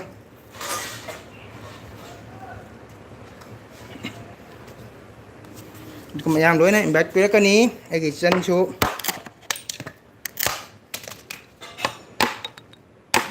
mà ngôn nhậu rồi là tàu đi đi อะไร นี่นะมันก็จะไปนั่นเลยนั่นแหละไอ้ร้านนั้นตัวทั่วเลยเนี่ย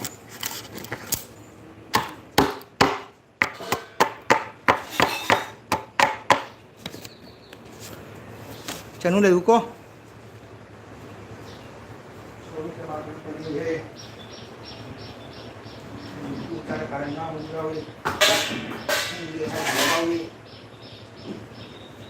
นี่ตีไปให้เราเหมือนบอกการเหมือนไปนะ cái này bán cho mà xin dạy đây biết Rồi thì nó ngáo rồi.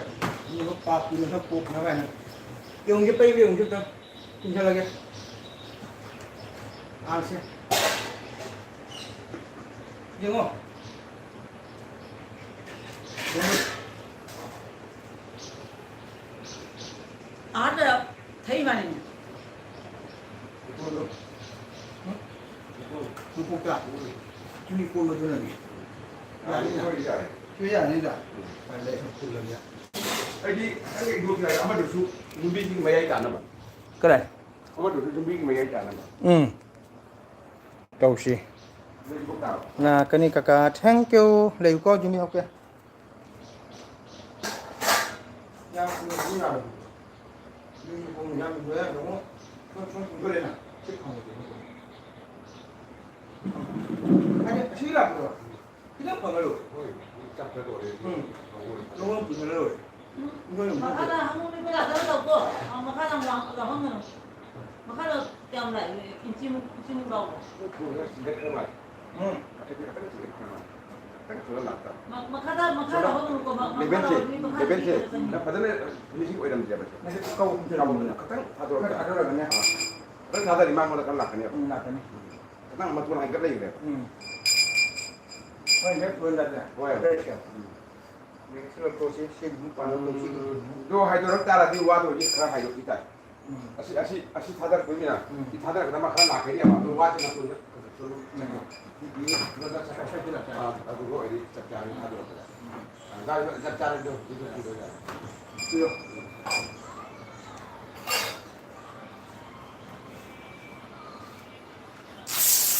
quên hết rồi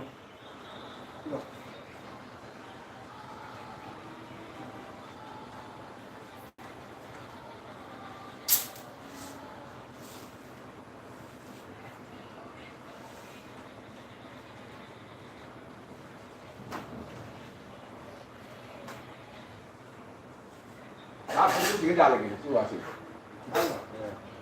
아, 내가 이거 말이야. chỉ là chuẩn bị một lại mà lại đi cắn chụp chuyện chỉ là cắn nhà này 우리 ngàn mà đi đây là xin cái giàu cái ngàn thì chuẩn bị mà được cái. không mới giờ là cái là ngàn đô lại rất là phù hợp chỉ cái giờ là cái chuẩn bị sang lại mà mình trả được không những điều này con giờ cái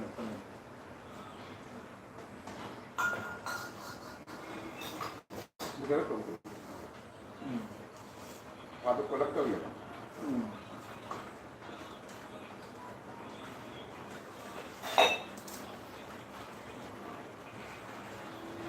Cái 이건 잡고 가마라 잘 되기도. 와, 그냥 이제 잡고.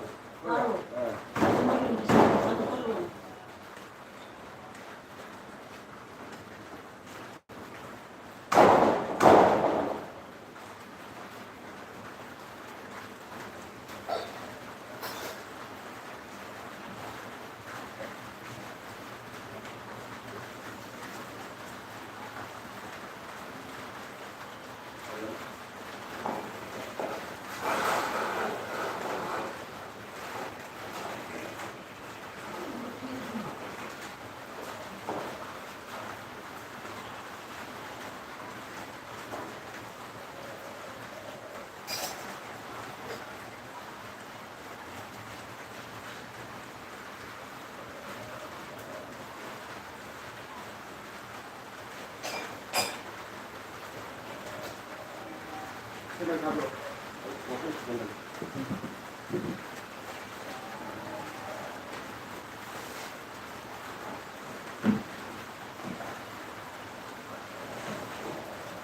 하나로 다 먹고 가. 하나 다 툭툭 짜니. 하나 그냥 통 빨고.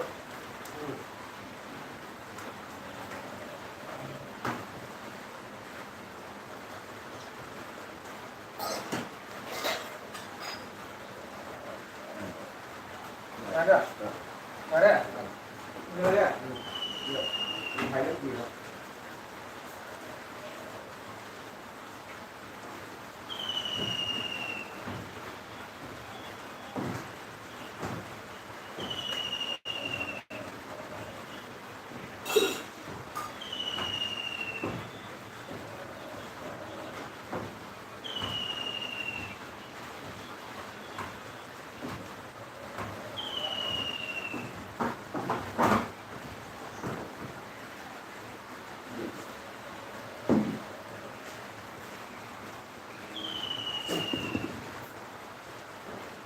아직 통 반발로래.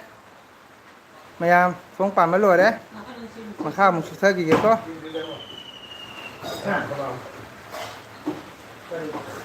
Các bạn xem rồi nó bài thì cái gì 지금 좀 봐야 돼. 통 한디 좀 반, 때문에 이거 좀 그만하면 됐다. 다른 나한테는. 여기 통 말이야. 이가 좀 정확하게 나오지. 왜 날 칼라라 그만 또 좀.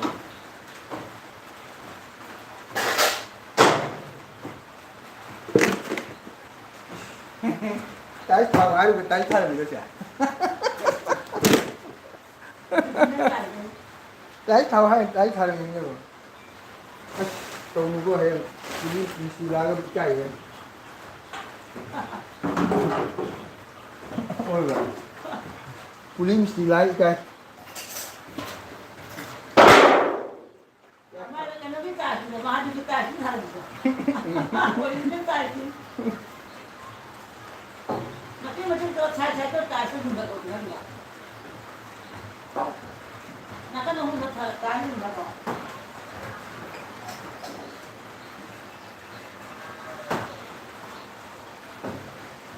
신경이다.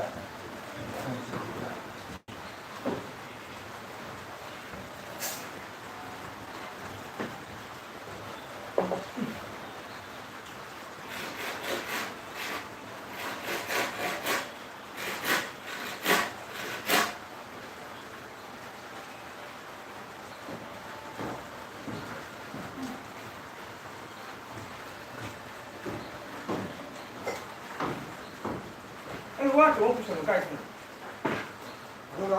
Cô làm cái em cô đã ta đi qua tận 빨리 만들어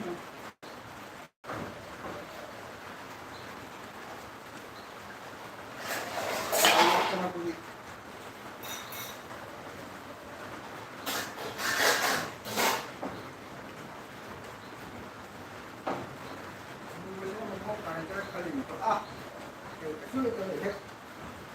이거는 빠고 잘못해 이거 시작을 줄 거야. 아 워낙 걸는 것이.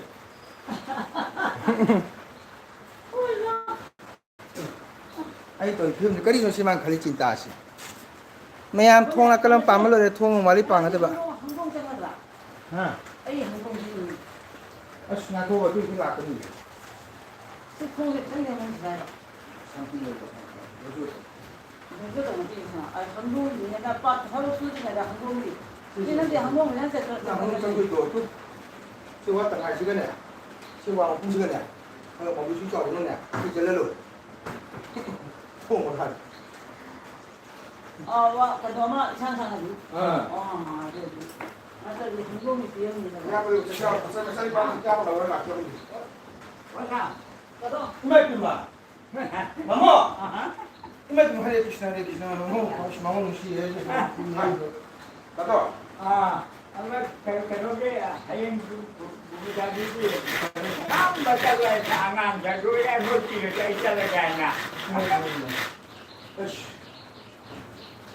그동 아 방금 좀 만나면 한번 밤을 가지고 저거는 밤 보내주고. 싸우는 일이냐 mà chỉ cần có kè mà tôi đã muốn làm luôn không đi bộ. 오, 这是个这种，一招年给鱼。 네, 이거 구이. 군 가지고요. 아, 그럼 누가 되냐? 아이, 때가 있는 봐. 맞아. 그럼 가서 타고 이제 뭐라 그러냐. 아는 라이트 호리나 누가 뭐야? 아, 저도 한 가게 걸려. 에이, 나로 그 가게 바로 아재 갈라. cây cái phao vô trường này thấy ba sao hả hay nó cần một chút. à hay cái chỗ này 아유 너 쫓아가 아유 hả 아유 너 쫓아가 그럼 아이고 그래. 오늘 무슨 cái 아 누가 하려고 그러니까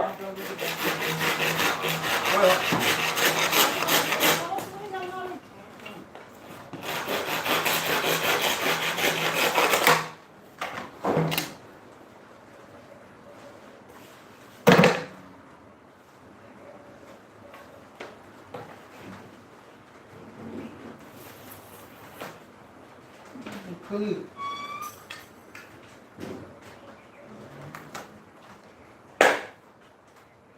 만나봐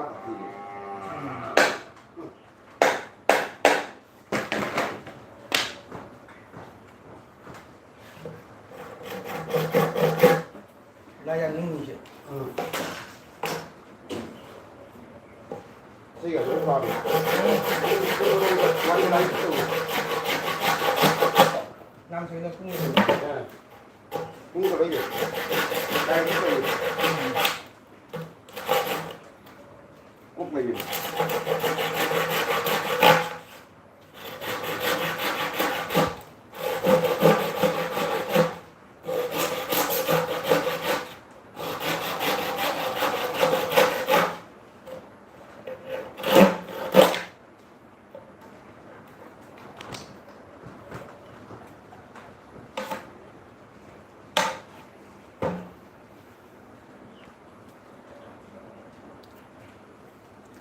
ma'am लेरिबो लचना खरपो आइना थबक सु लेरबिना ma'am तलमनि तो चिना ma'am को मै थारोगोन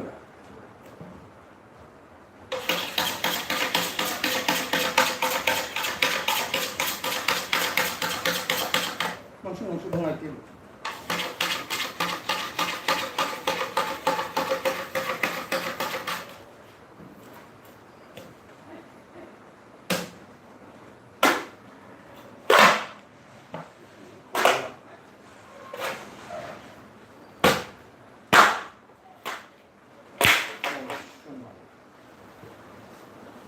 뚱아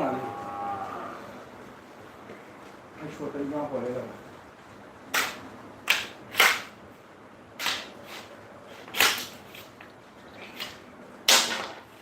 그냥 빠블리다 야, 하니 아주 아주 낙터라 그래 가지고 이야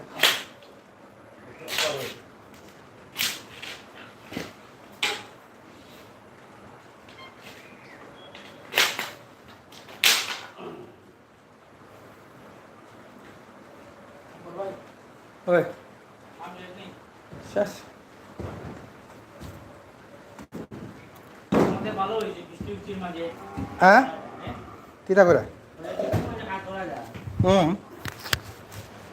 আমি তো বৃষ্টির কাজ করা বেশি পছন্দ লাগে তুমি যে মোবাইল দিতে তা করে আমি বুঝতে মোবাইলে সার্চ করে মানে যোজাগু কিরকম করা কি করা লাগে এটা সব আজকাল যেমন কিতা রে বা আজকে কিতা সব এনি তুমি এখন ঘর বানাইবা তুমি হবি ফুবি মাটামাটি কোনো দরকার নাই মোবাইলে সার্চ করো তুমি আসাম টাইপ কি ডিজাইনে বানাইতে লাগে তো আরসিসি ঘর কিরকম বানাইতে চাই সব এখন হ্যাঁ কেন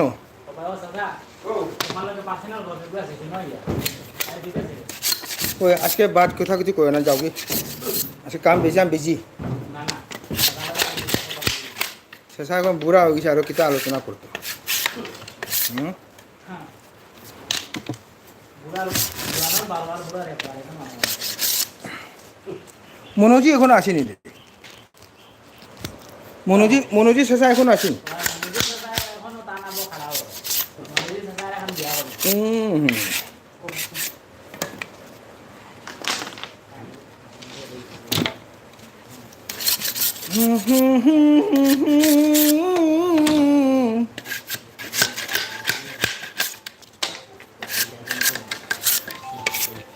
Sino mayam kanang lagi sa photobio ay chen chen ka sama re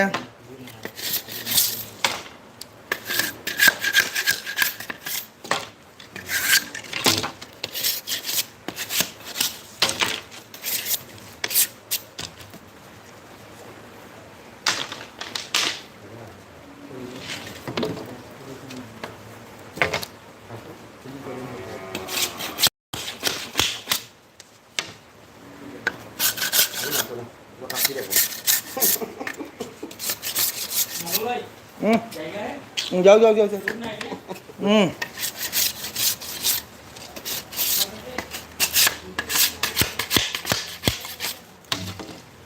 Jadi lah, anu ini kerja mana ni?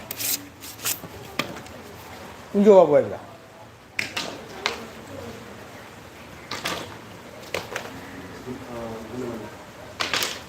Guna dhuan ada guna mana ya? Guna dhuan.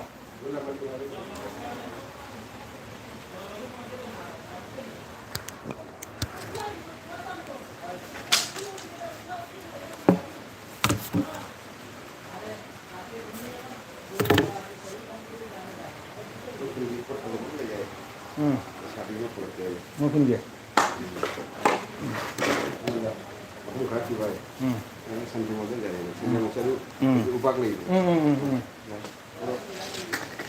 Ini dia enggak. Ngasih perlu dah ya, ngasih tidak. Ngasih dia canggung ada.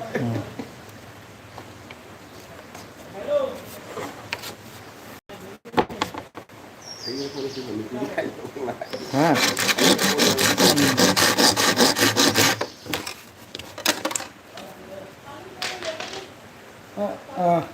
안동 지역은 뛰는 것이 중보다 통보다 통도디 뭐 때문에 더뭐 참되잖아.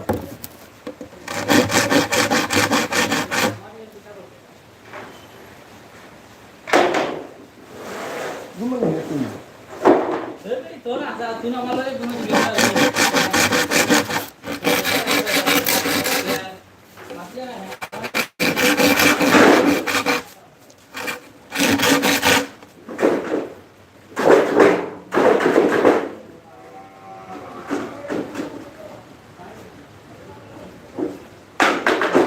kurang apa?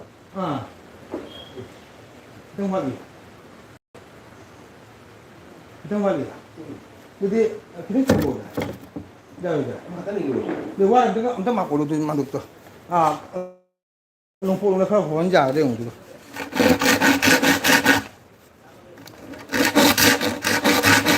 농포로 내가 혼자 돼 용도.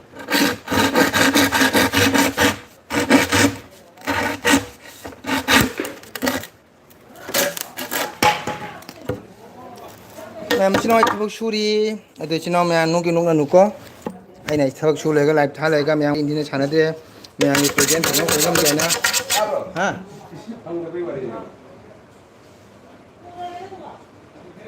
हंग दिया रा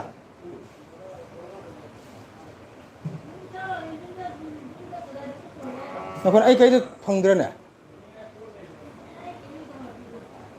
नतगना खरा चिंखेलक्सिना नंचुपता वादो उतोंदो हा हाने नतगना वादो उतोंदो खरा इंखेलक्सिदाइबा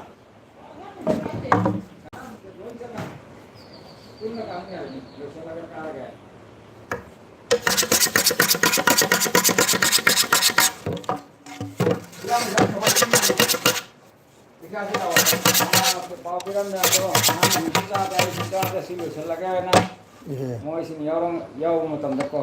Ni amat itu. Kau 콩 빨리가 시라 타우 수배 하냐리미 Yarabo. 잘. Kau lagi. 아, 빨아보는 게.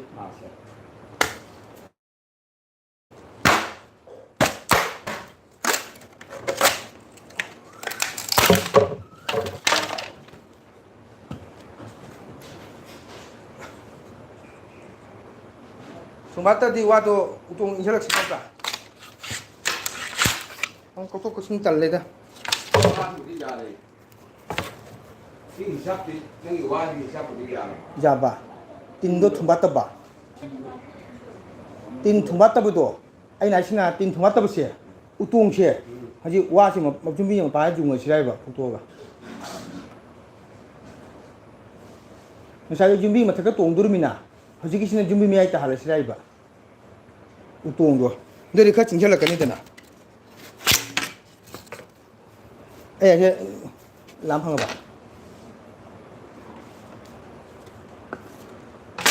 tin ke mang le ba ke mang tham mấy cái ba thế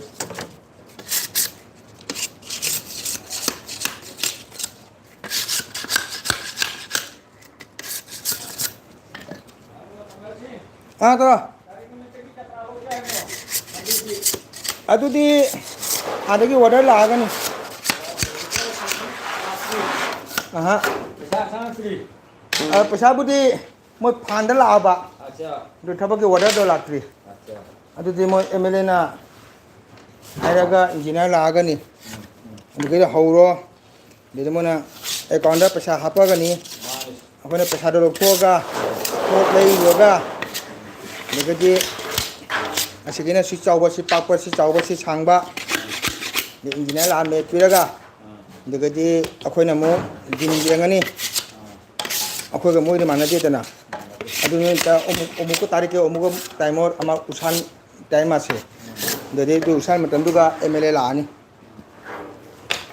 नगै थबक सुबा हौरानी आई थबक सुबा हौरगा अदगी लंग लंग ताइबु लोरा मतुंगा बस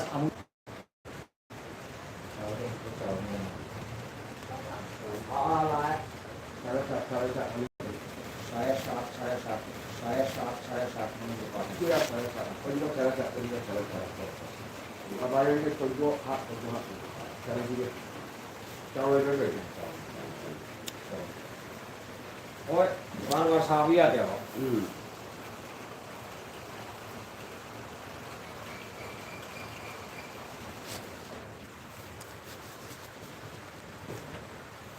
그가 호란 LBD 타가니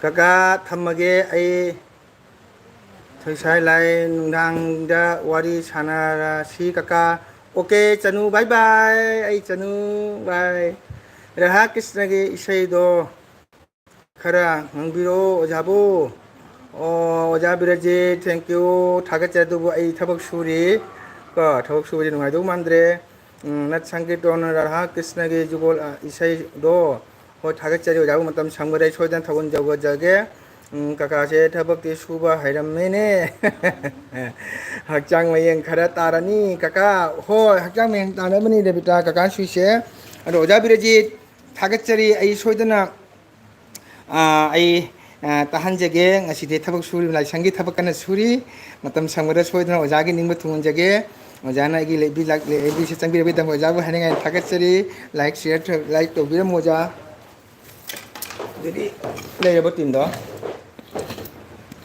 थाउ जाउ रस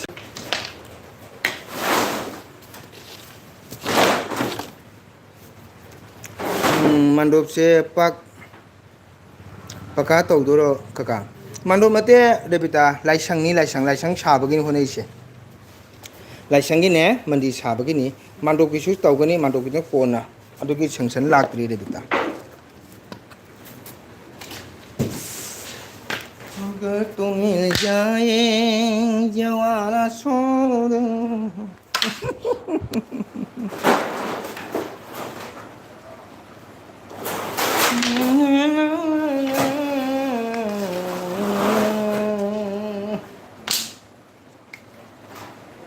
अगर तुम जाए जवाना छोड़ देंगे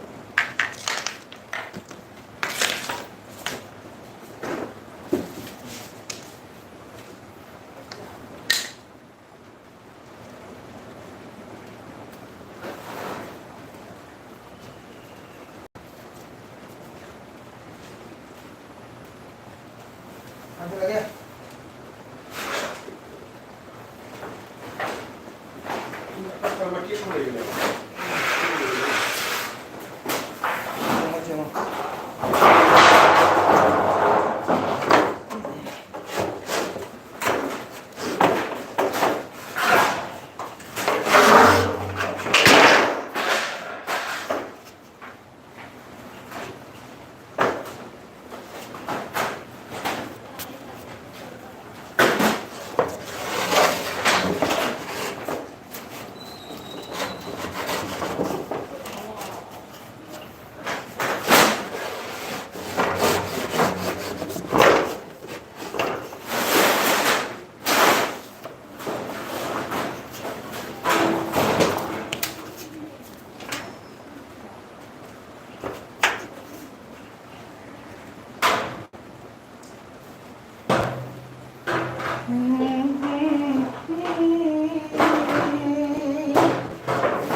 천지성인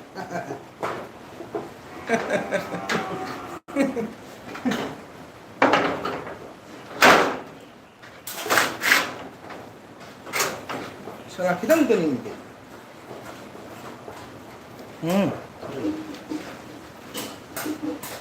장난 안 뜨네 와이지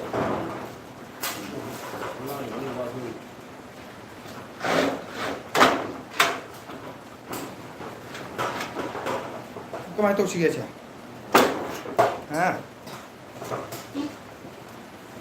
춤도 설레 지나죠 해나 시시 시국공시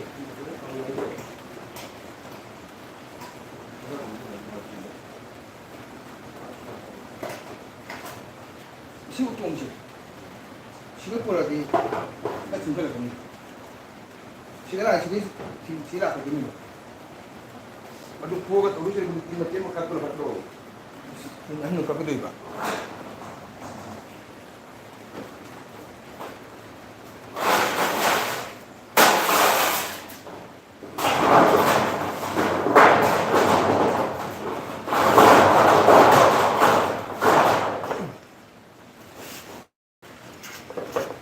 그냥 좀 꼬우고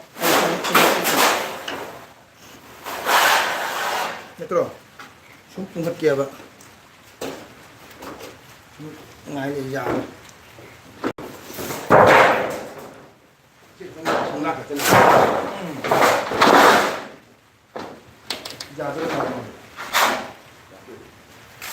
giờ này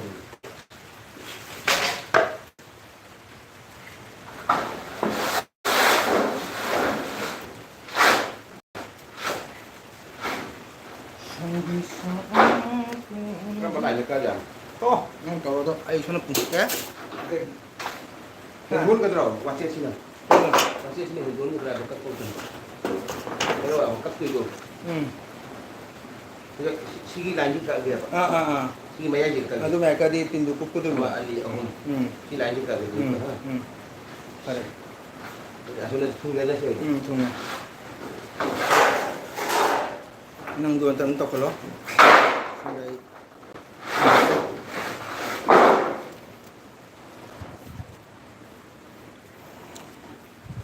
Ungtung macam apa? Ungtung tu. 웅당 지금 10도 있어. Eh, 10분 20대. 그래도 탕병 그거는 너무 hang kaktor ni kaktor ye. 예. lâu rồi đúng không? Plus ni dah, plus tu tahu tu.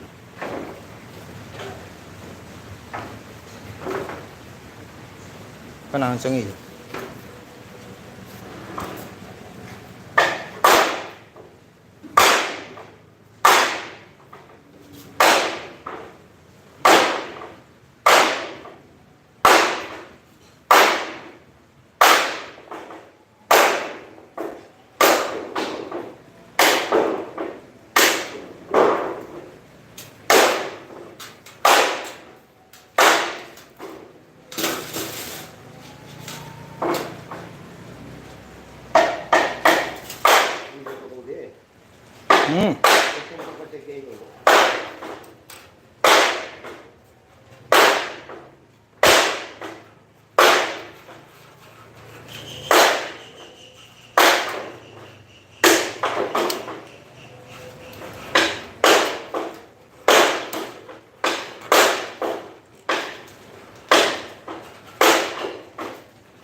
kena lagi kena rabo sino miyam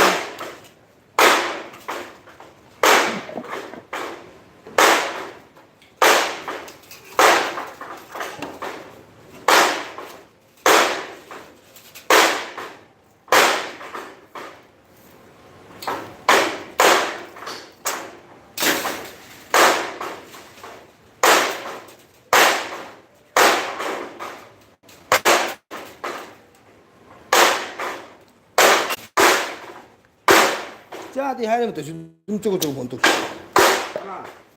biren metu ini dah biren metu Dia kembali. dunia lagi enggak benar jauh lega kol cengke kol lambat piro dah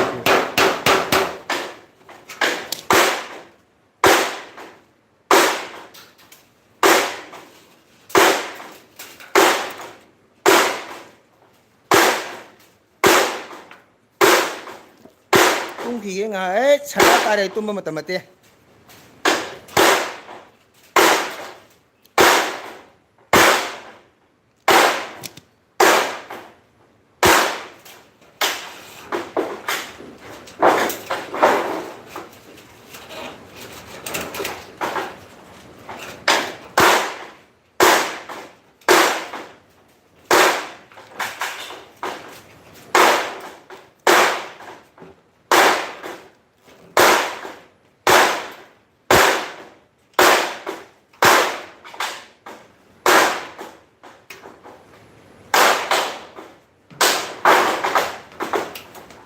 Santa tumba huna bro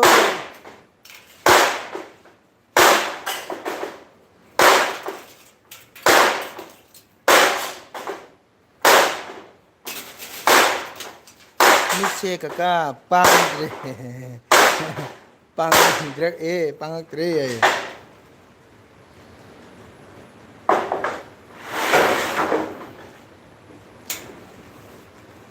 kakak Sanda tatu ni ko kakak tamma gaya chumne hayo khama tumne kaya tam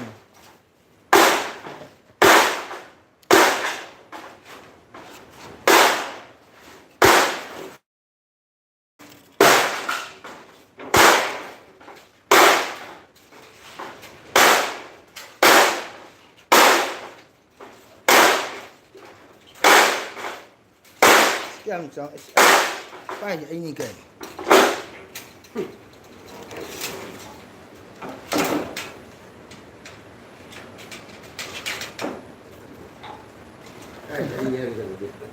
Lai dulu.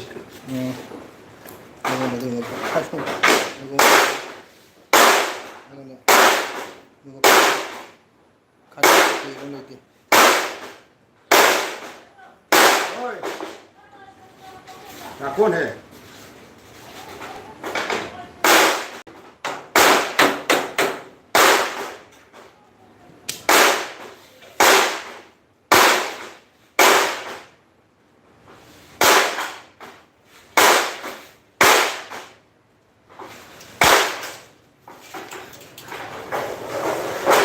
Ali bani kakak tuning ba sanda targa nahan ada kunci kakpa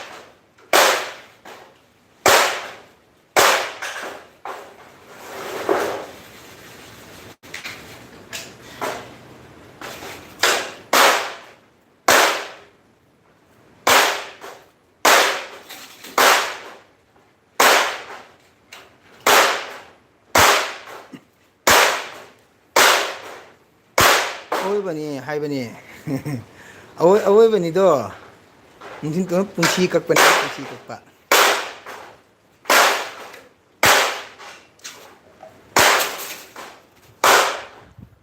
punci kakpa ni apa tu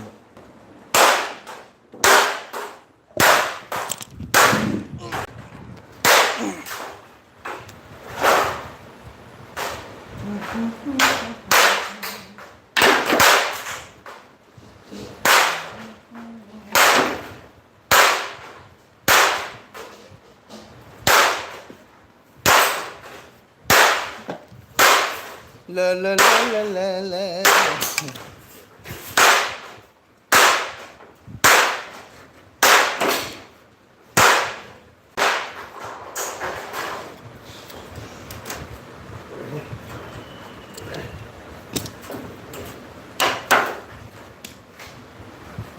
그 바이제 사업장 잠깐만. 그래서 수전자라 말이 가이 그게 양 부대는 거야 끝까지 무슨 일을 와도 그냥. 이미 그 바이제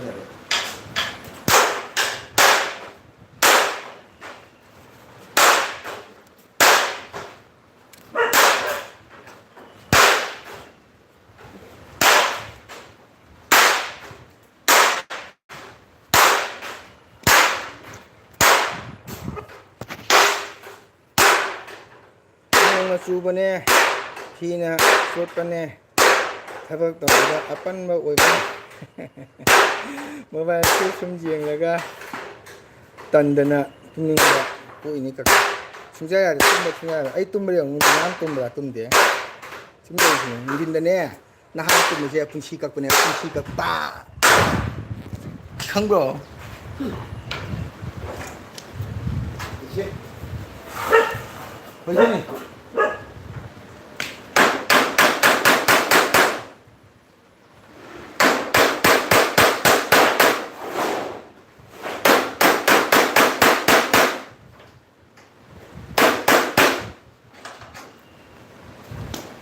đi làm bao lại lo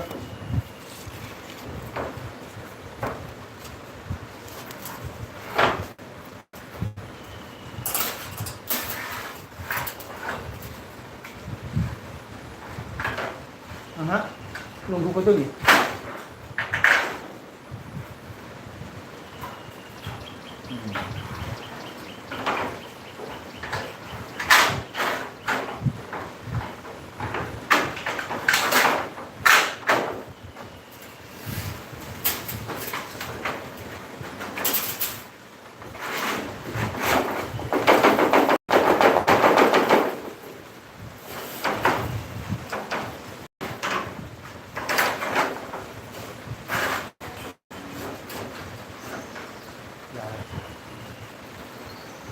일단 không khách du tao qua lại tìm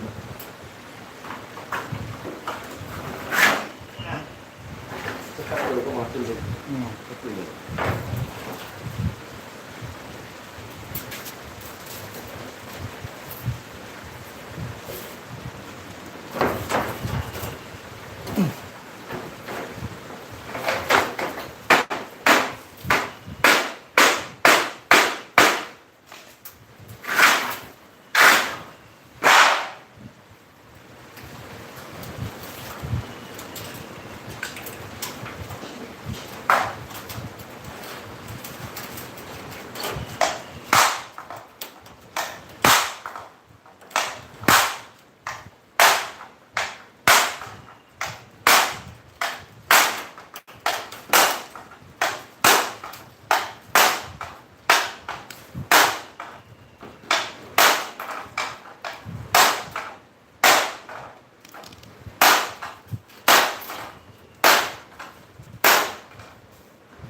ai có nito sina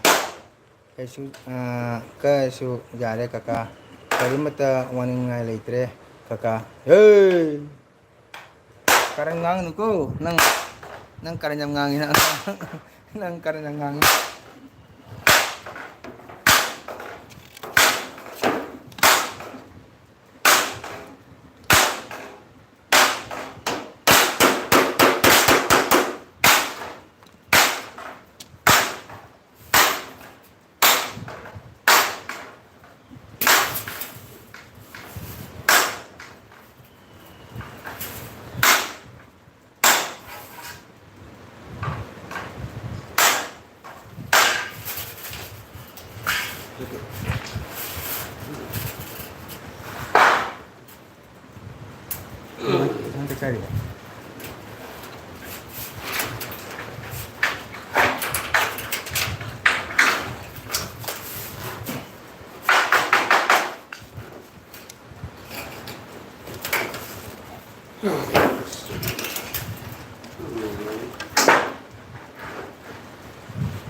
Matulog ito.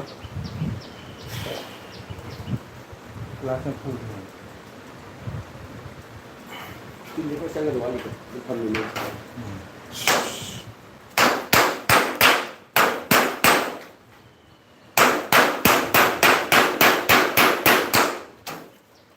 Kasi bigyan ang kali.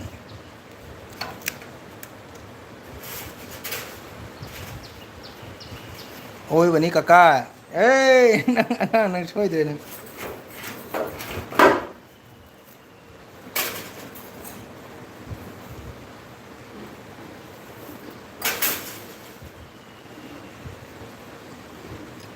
Salam talong salu. อืม Talong kamu. มาช่วยไหนตั้งเป็นสิ่งที่สวยงาม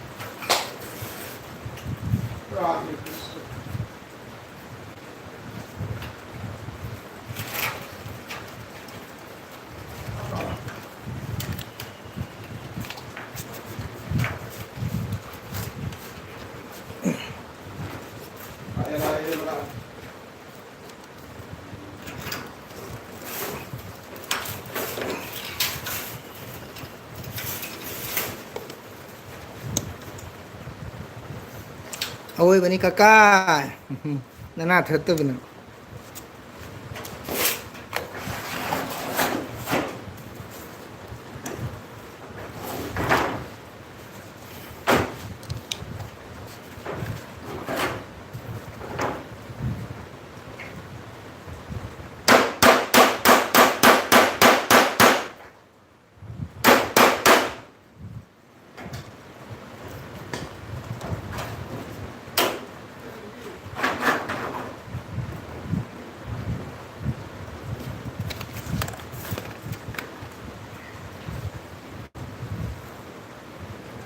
Yan ko din eh. Patala kasi matutulong ko siya.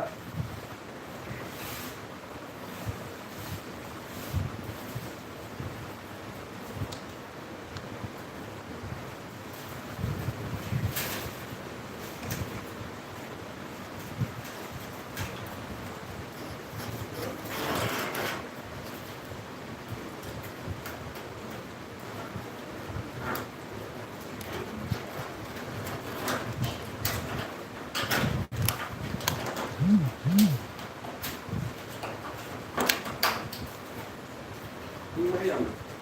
อืม Yang king mo niya ba? อืม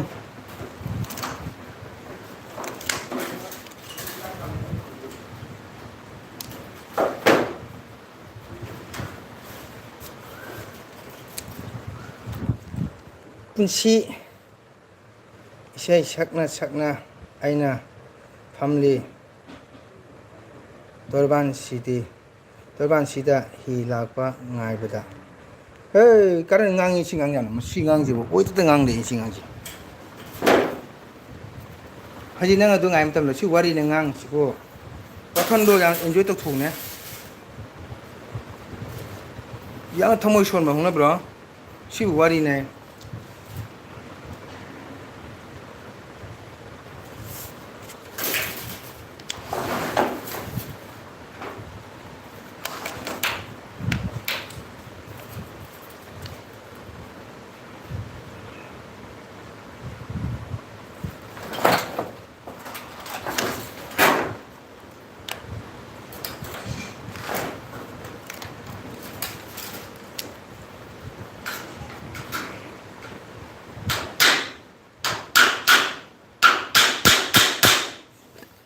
Yeah.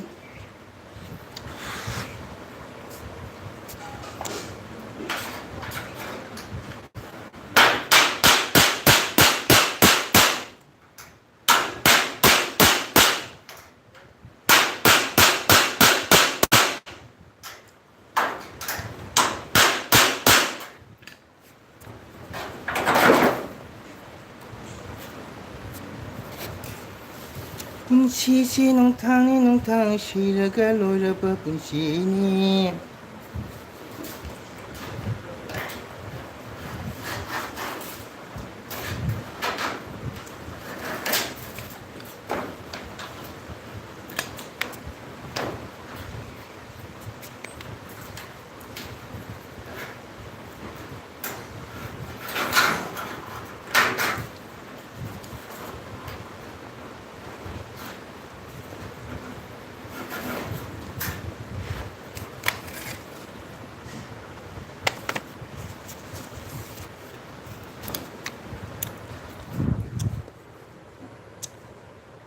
Sargada kharasu ya sargada karasu jare kaka boidi wali kagadaba yungna hum leiri kaka oi angang na honu ko nang yam karangang nang nana to thare patare nana do ha thare patare ko nang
kakagi seido pakte akhoi gumbana sakada ni nang nana har pai ne pat thakada ngang jang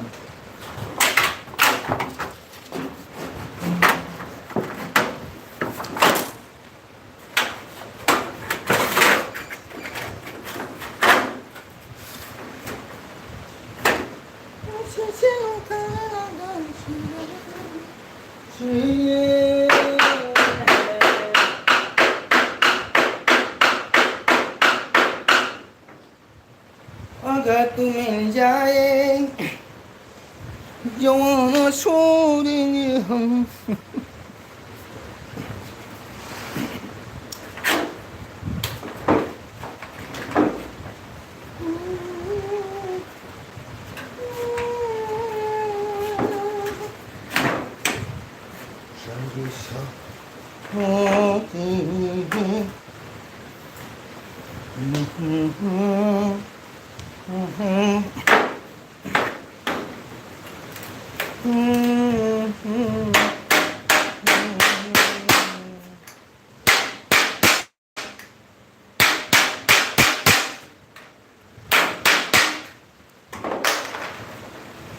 kakagi seido pakte akhoi gumbana sakpani sakadabani kaka nang kaidorage ba ha nang adu ana wakhan thamu pidubo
Kita tunggu berapa?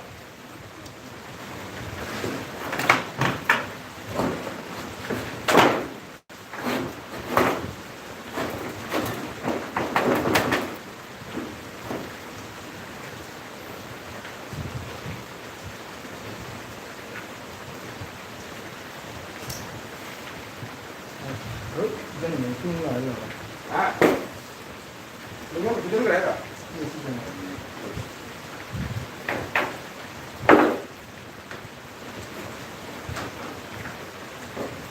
무슨 나이?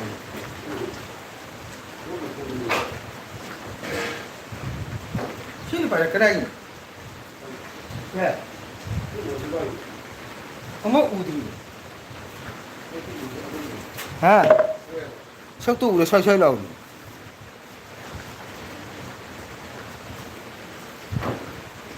Loud rồi.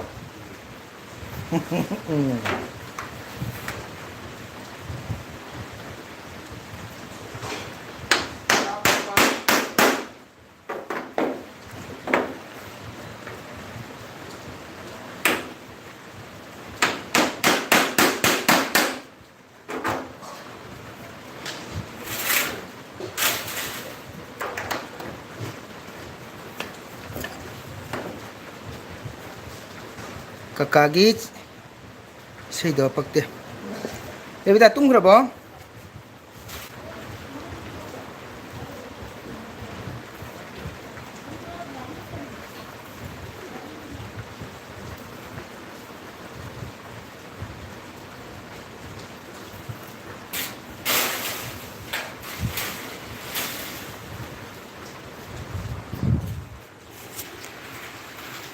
Nungsi 손잡아 나타나 그래서 하이라로이 나온다 왕바 ꯄꯥꯝꯕꯦꯜꯒꯤ ꯑꯆꯧꯕ ꯎꯄꯥꯏ ꯂꯩꯇ꯭ꯔꯦ ꯅꯉꯣꯟꯗ ꯑꯗꯨꯒꯤ ꯏꯁꯩꯗꯣ ꯁꯨꯔ ꯄꯥꯡꯂꯒ ꯁꯛꯎ ꯀꯀꯥ ꯔꯣꯃꯦꯁ ꯆꯟꯗ꯭ꯔꯒꯤ ꯏꯁꯩꯅꯤ ꯀꯀꯥ ꯐꯖꯕꯅꯤ ꯑꯩ ꯁꯟꯖꯦ ꯄꯥꯟꯕ ꯍꯩꯇꯦꯅꯦ ꯅꯪꯗꯣ ꯁꯟꯖꯦ ꯄꯥꯟꯕ ꯍꯩꯇꯦꯕ ꯑꯩꯁꯦ ꯈꯪꯉꯕꯣ ꯀꯀꯥ ꯁꯟꯖꯦ ꯄꯥꯟꯕ ꯍꯩꯇꯦ ꯁꯅꯥ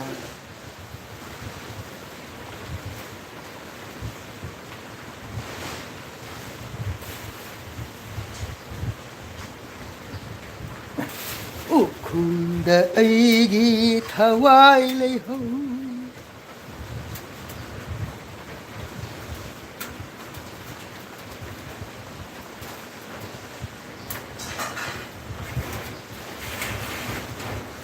ꯑꯁꯦꯡꯕꯩꯅꯦ ꯀꯀꯥ ꯍꯩꯇꯦ ꯀꯀꯥꯗꯤ ꯁꯨꯝ ꯅꯠꯀꯤ ꯏꯁꯩ ꯁꯛꯏꯗꯨ ꯉꯥꯏꯔꯦ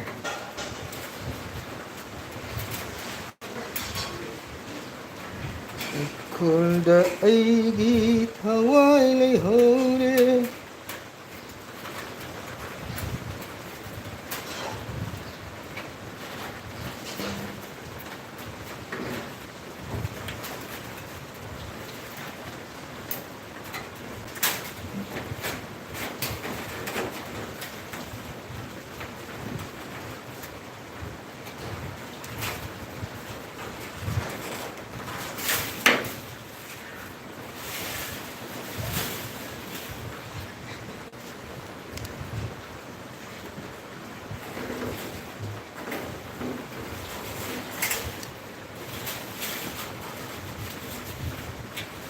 ꯑꯁꯦꯡꯕꯩꯅꯦ ꯀꯀꯥ ꯍꯩꯇꯦ ꯑꯗꯨ ꯏꯁꯩꯗꯣ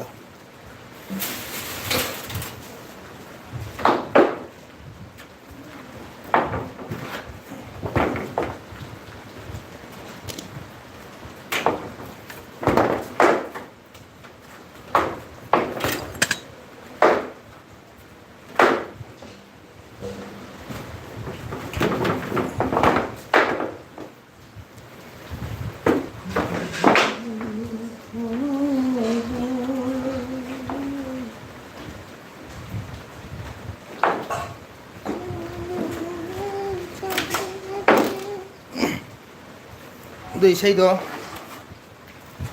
ꯅꯨꯡꯗꯤ ꯅꯨꯡꯁꯤꯕꯅꯦꯕ ꯀꯩꯅꯣ ꯁꯤꯒꯤ ꯏꯁꯩ ꯑꯩꯒꯤꯗꯤ ꯊꯋꯥꯏꯅꯤ ꯀꯀꯥ ꯑꯣ ꯍꯣꯏ ꯏꯁꯩꯗꯤ ꯅꯨꯡꯁꯤꯕꯅꯦꯕ ꯎꯈ꯭ꯔꯨꯜꯗ ꯑꯩꯒꯤ ꯊꯋꯥꯏ ꯂꯩꯍꯧꯔꯦ 마투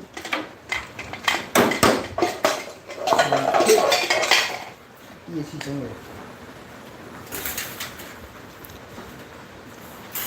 징달랑 mới chọc bữa nó tia ôi cái thơ môi nó chọc bữa nè ai là chú phải hết xe cái tôi nạt tay chẳng 와레다 디에서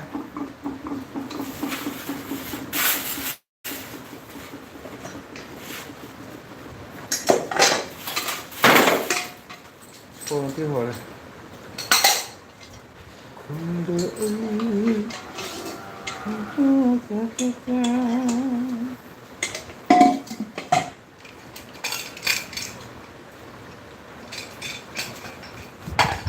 Kakak saya doa sumainya so joyku dari doa le ai thaja ngam angang nang bo nang chuba kai ni nang bo nang nong ne unai nana thrat pangam do yong angang nang ngai ko ai ko no yang hai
hai này xong có lần này xôi rồi mới có hình đã làm mình chắc bên tê đồ chơi đâu thì chắc lần này là đồ thay cái từ lần này là ngày khổ nó uốn đi nữa nó là thay cái là ngày khổ nó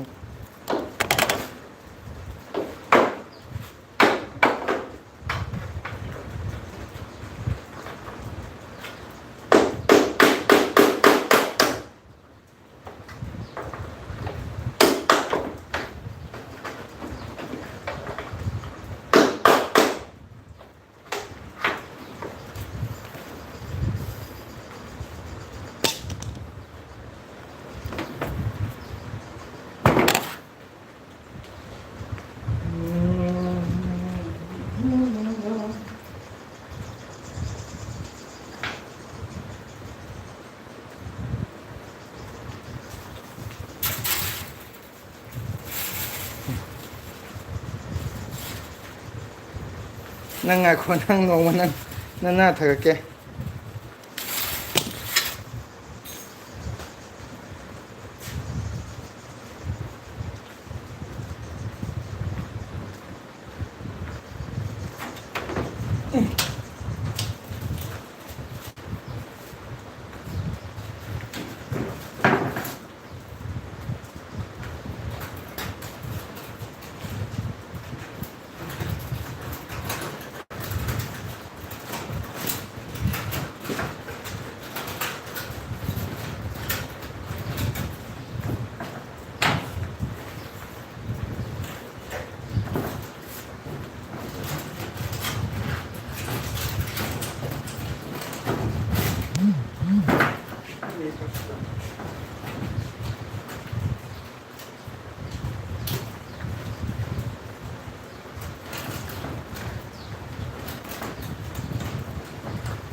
와, 로이도래 매암 타박지 기탄등하에 로이가다봐.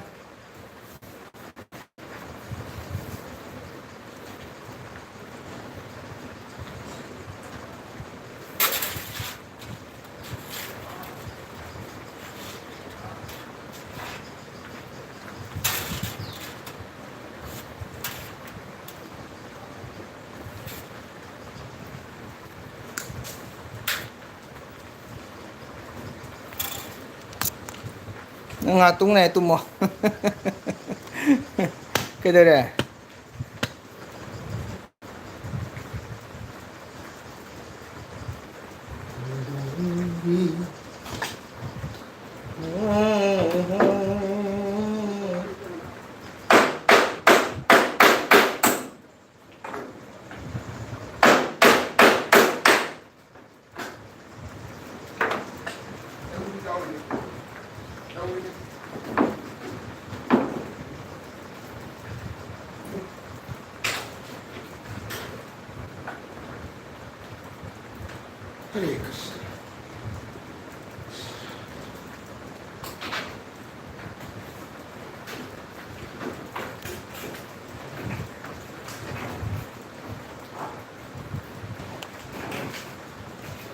Karena itu uang itu.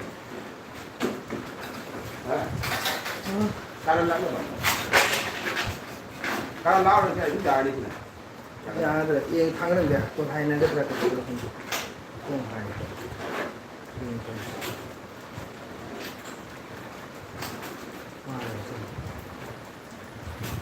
Đấy, nó khoan cái chuông mà cái đấy. Mấy ai thì ra này phần cái này đi. Mà xin mấy ai ra trao tiền nữa. Xin mấy ai cho mình tôi lại rồi. Cái phone này tôi bị nan thở rồi. Chúng ta sẽ năm thở nữa. Nếu mà thay những cái ưu tiên dùng gì xem ba cái nếu chơi rồi tôi mà không mà đi cả.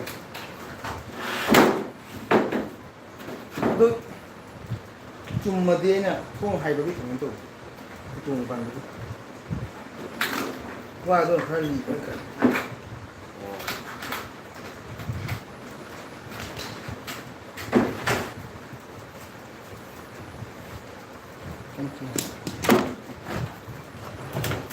chị có cái gì chui vào đang nói cái gì con thấy không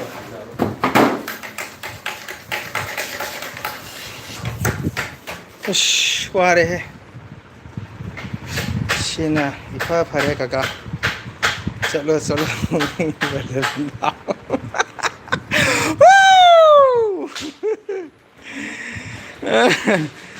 Chalo punging moina bonda Checharu thawai haja moina bungi turiende Chalo punging moina bonda Hangin pora panduna nupi inbu phoduna turen khongban inbudu chinguro khajin gora pharakani chalo pung moinar bunda ha ya ya itu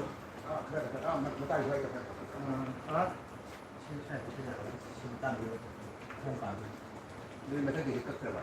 nó phải lịch xuống Cái này cất gì hết. Tin thấy rồi điện rồi. Nó đủ chân đi. 벌써 하나 탐통 막 넣게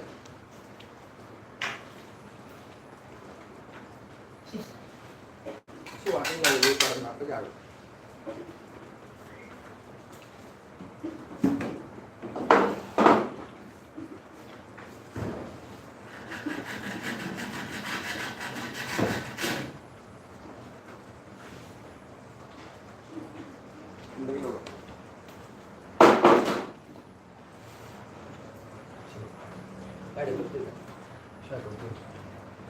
차 정리 시간에 지금 딱 되게 공방 되게 깔리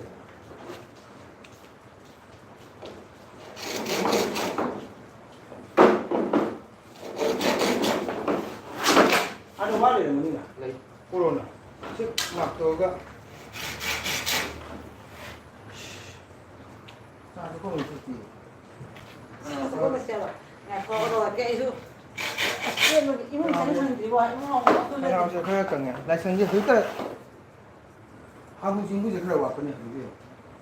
뽕이 빨아보다 나 시간 잡아. 토아이시 하두나 하리마게 좋은데.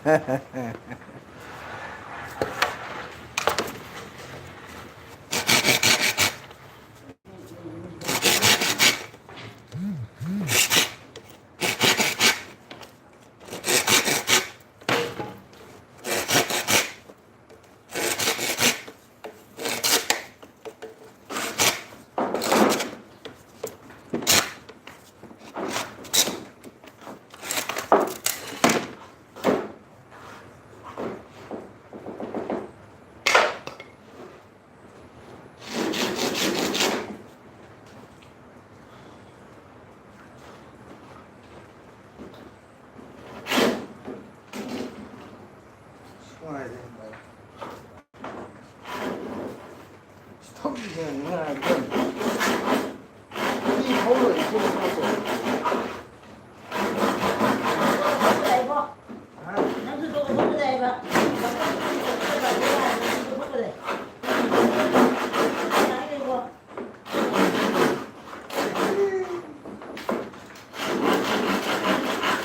정성이야. 저거 먹자. 이야, 그 수비 의자 지금 소리. 어떤 집으로 내는 거야? 내 방이냐? 지금 거꾸로 소리 해 봐. 이제는 그 타고 그래 나 컷. 제가 깔아놓게 이제 내가 그래. 시와 시이 거기지. 깔 거우니. 예. 까금 막 하기. 담당 가자 그래.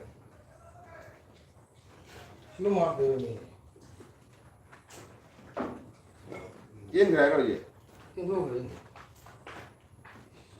이제 싸러 가자 오늘 봐. 이거 아, 맞지 생지 말아니. 신의 가장 짜오 이거 시 앞에 싫어. 마당 한기들. 얘고 나세. 시지 아니네. 시지 아니. 그거 그래 해라. 시다고 그래. 아시나 가지고 오시. 시 가지고 시. 아니 그거 말고 여기 소리.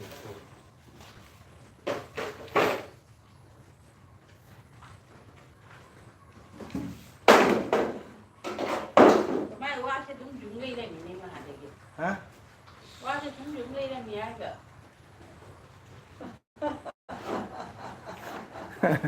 그자리로 더 와야지 이거. 아니 시마 하지 지금 봐. One time like 뭐 눈이 뭐래 그거네. 마 되게. 야, 그 마하고 정말요. 딱 뭐 찌찌는 거 뿐이래.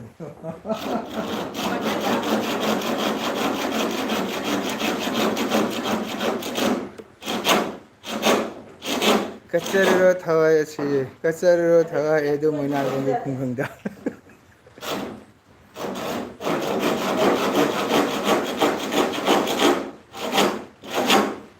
anh nào bây giờ lấy ba phỏng cận ra lấy ba cột để lấy ba cột cầu này là hai thế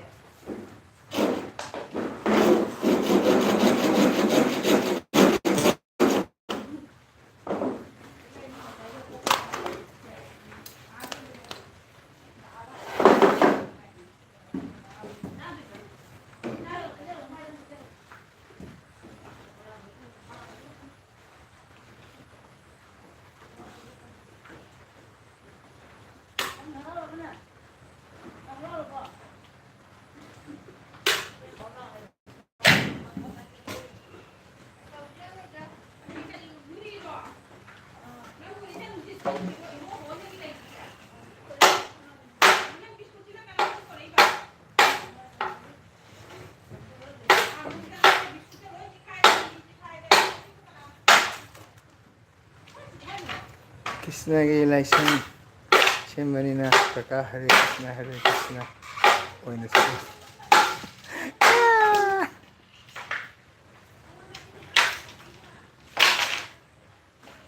Tangay apa jalan nasi benda tak? 아, Tangay apa jalan dah? tengah cepet sih ya. Tengah 너무 행차자가 됐어. Suruh bagi. 이거는 그렇다.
이거 이제 알겠죠?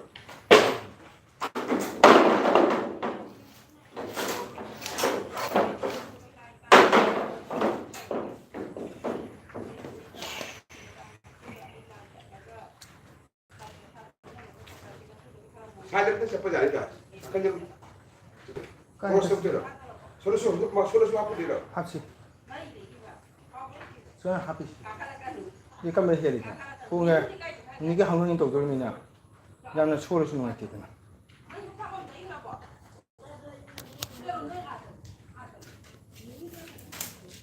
디오가리.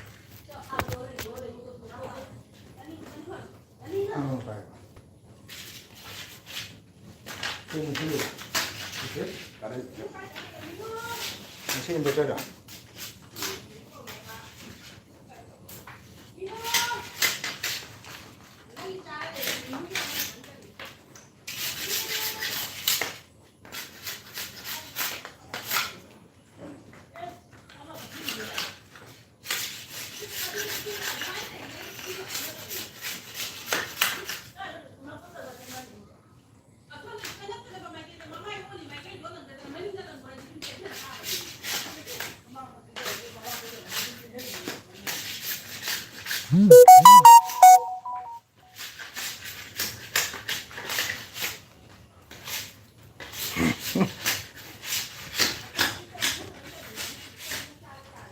각각이 석시에 야들에 와와석 말래 나ngay 수거되기 수럽버석 오더니나 각각 와본 말래 누가이때 각각세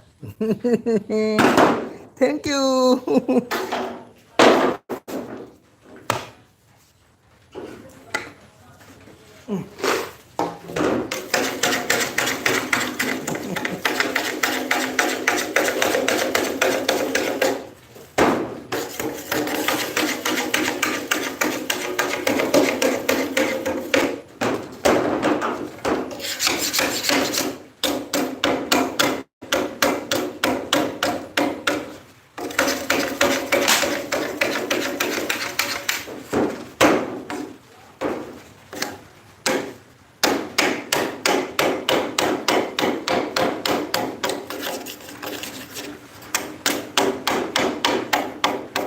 Ini masih dibentuk target. 자, Kaya 짠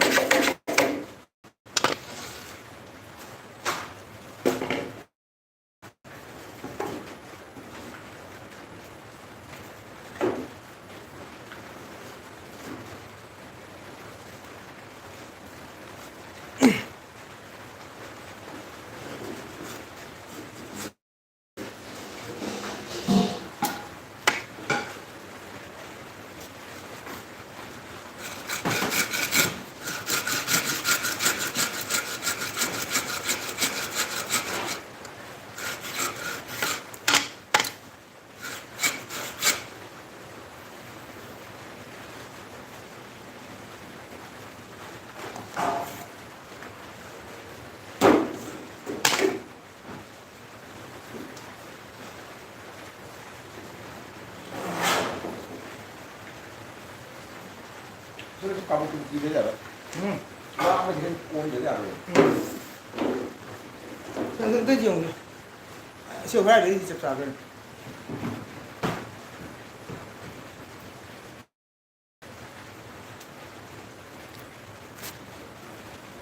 nghe sao vậy nó không được 쟤 기다리 리리지. 이거라 응. này ra ra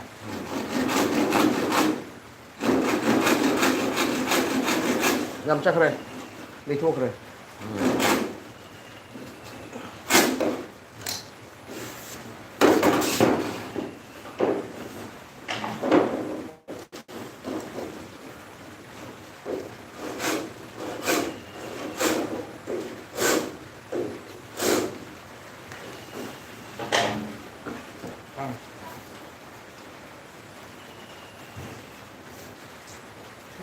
여기가 좋게. 저쪽에 나한테. 그래, 좀 쓰나. 안농 까면 되는 거고. 반디 농 까면 부서졌어. 이거 보는 거거든.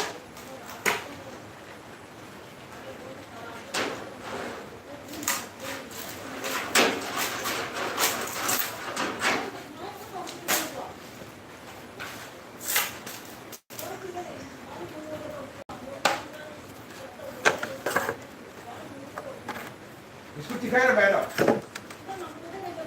아.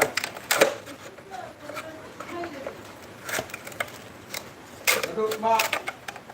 소이들 내가 그 얘기 이렇게 가야 되나? 막 꼬자만에 내가. 사업다. 아미가 좀 조건이 가는 게 막. 이쪽만 아파고 야리. thùng cái chim nè 눈에들. 하스마 빠져들어디. 라이로 아인 타미르디. 라이로드나. mà nó bây giờ có tổ đấy 이문 담아 디바이 좀 거니. 아니 꽃이 가이니. 이거디 마 기자가 있다 그래 내가도. nhưng ta mà thùng cái chim pa mày 예. 사업자 잡으면 강호에 대고 하나 황자리.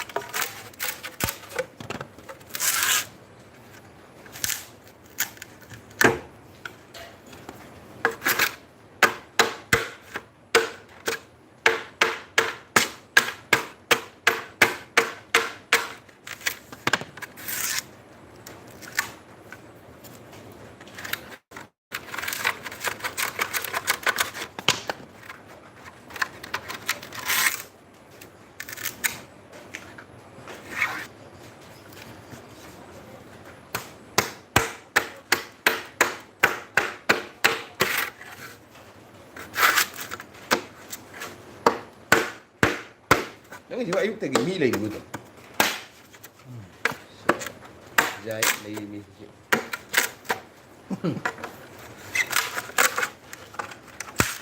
나 또 프라나 또 asa ikte li bami ja. ai cái nó con thai thì mình đúng ai cái nó rồi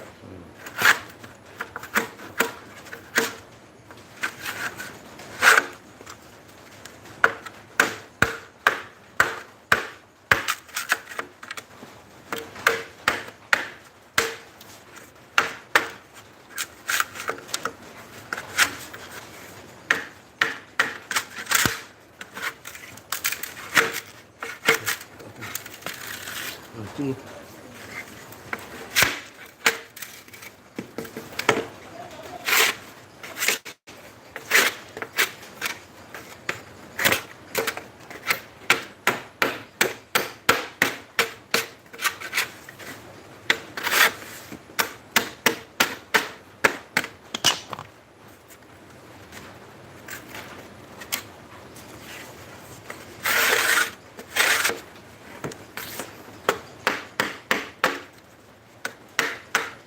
아니 간다 홀리. nó mà chết tăng thì 오.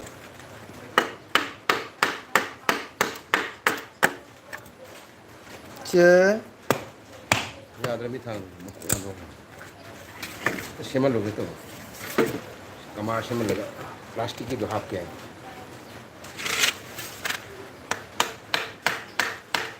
시계 놓고 보자 이래서.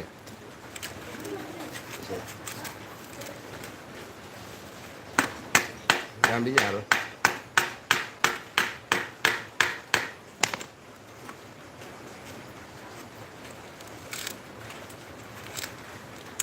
thế mấy tụ phút liên mình phải tụ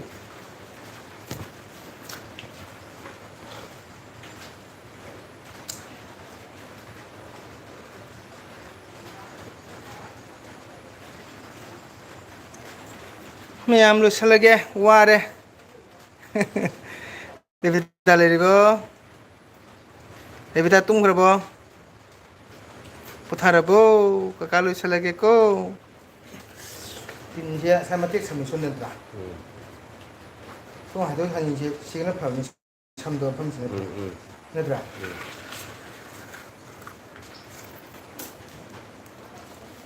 Ini bapak ngeluat kan ya pak? Sembah masjid itu. itu namanya yang buat tumpang itu.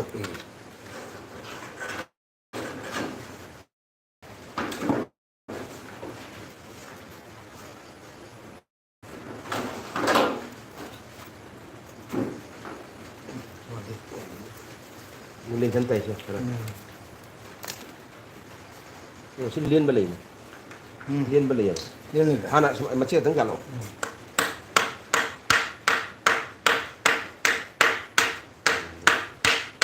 Pisang ke mana? Jam pisang gitu. Pisang lebih ini.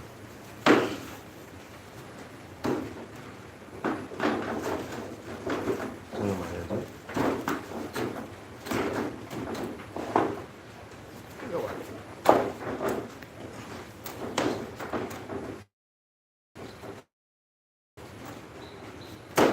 Sisi dan tolong tolong agak doa. Bos kencang ni.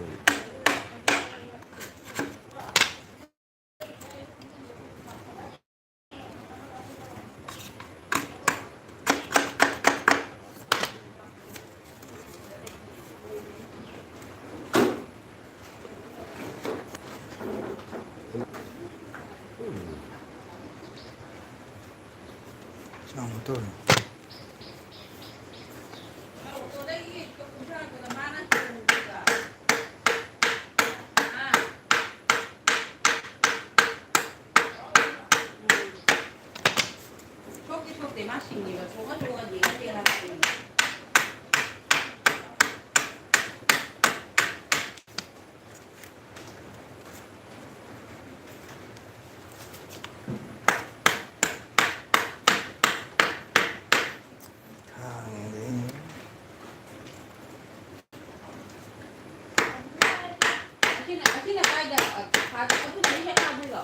Nói Hàn Quốc nó mang gì?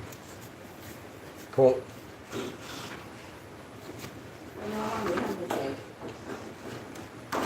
가전 놀래 때 아시 솔직히 한국 거 먹는다. 예. 이거 주세요. 이거 아니 마대 거니까 뭐 주.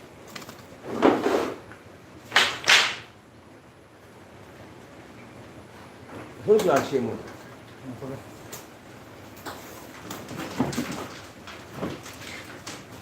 Mama you want to Mama here. 갑자기.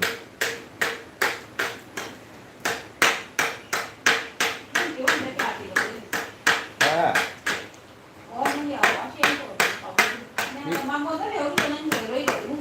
Cây nổ. Khi hôm nào lại có chú gà đã.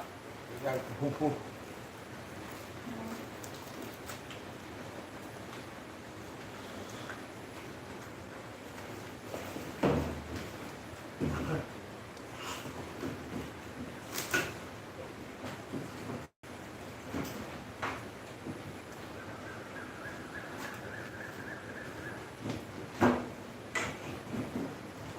들어와 니.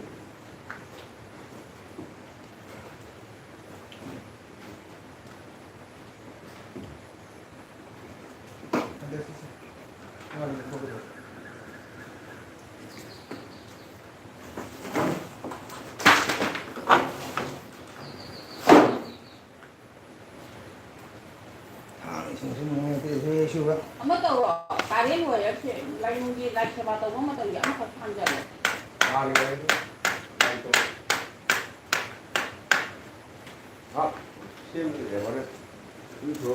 ꯀꯩꯅꯣ ꯇꯧ ꯃꯇꯝꯗꯅ ꯑꯗꯨꯝ ꯍꯥꯏꯖꯟꯅ ꯂꯩꯔꯕ ꯂꯥꯏꯒꯤ ꯇꯧꯕ ꯃꯇꯝꯗ ꯂꯣꯏ ꯍꯥꯡꯗꯣꯛꯄꯩ ꯐꯤꯕꯝꯔꯣ ꯍꯣꯏꯅꯦ ꯅꯠꯇꯦꯅꯦ ꯍꯥꯏꯔꯤꯕꯅꯦ ꯑꯁꯤ ꯄꯥꯟꯗꯣꯔꯤꯁꯦ ꯅꯠꯇꯦ ꯂꯥꯏꯒꯤ ꯑꯇꯩ ꯑꯇꯩ ꯂꯥꯏꯒꯤ ꯊꯕꯛꯇꯤ ꯂꯩꯔꯤꯗꯅꯀꯣ ꯍꯣꯏ ꯍꯥ ꯍꯦ ꯂꯩ ꯌꯥꯝ ꯊꯤ ꯊꯥꯡꯗꯥꯅꯤ ꯁꯤꯁꯨ ꯋꯥ ꯃꯈꯜ ꯃꯈꯜ ꯁꯤꯁꯦ ꯊꯝꯃꯣ ꯄꯆꯦꯡꯒꯤ ꯆꯣ ꯃꯇꯝ ꯆꯥꯗꯣꯔꯝꯅꯤ ꯁꯤꯁꯤꯡꯁꯦ ꯄꯆꯦꯡꯒꯤ ꯆꯣ ꯃꯇꯝ ꯆꯥꯗꯣꯔꯝꯅꯤ ꯊꯝꯃꯣꯕ ꯕꯠꯇꯦ ꯄꯆꯦꯡ ꯍꯥꯏꯔꯒ ꯀꯩꯅꯣ ꯄꯆꯦꯡ ꯍꯥꯏꯔꯒ ꯀꯔꯤꯒꯤꯅꯣ ꯑꯁꯤ ꯁꯤ ꯀꯩꯒꯤ ꯌꯥꯎꯔꯤꯗ ꯑꯁꯤ ꯈꯥꯏꯗꯣꯛꯑꯒ ꯊꯝꯃꯤ ꯏꯔꯣꯗꯅ ꯑꯗꯨ ꯃꯕꯨꯛꯇꯣ ꯂꯧꯊꯣꯛꯑꯒ ꯏꯔꯣ ꯃꯃꯣꯟ ꯃꯕꯥꯅꯤ ꯏꯝꯐꯥꯜꯗ ꯃꯣꯕꯥꯏꯜ ꯂꯦꯟ ꯂꯩꯕꯒꯤ ꯃꯍꯨꯠꯇ ꯏꯔꯨꯗꯅ ꯈꯔ ꯑꯉꯥꯡ ꯑꯃꯅ ꯄꯆꯦꯡ ꯂꯩꯇ꯭ꯔ ꯂꯩꯕꯗꯤ ꯇꯥꯡ ꯑꯃꯗ ꯂꯩꯕ ꯁꯣꯝꯗ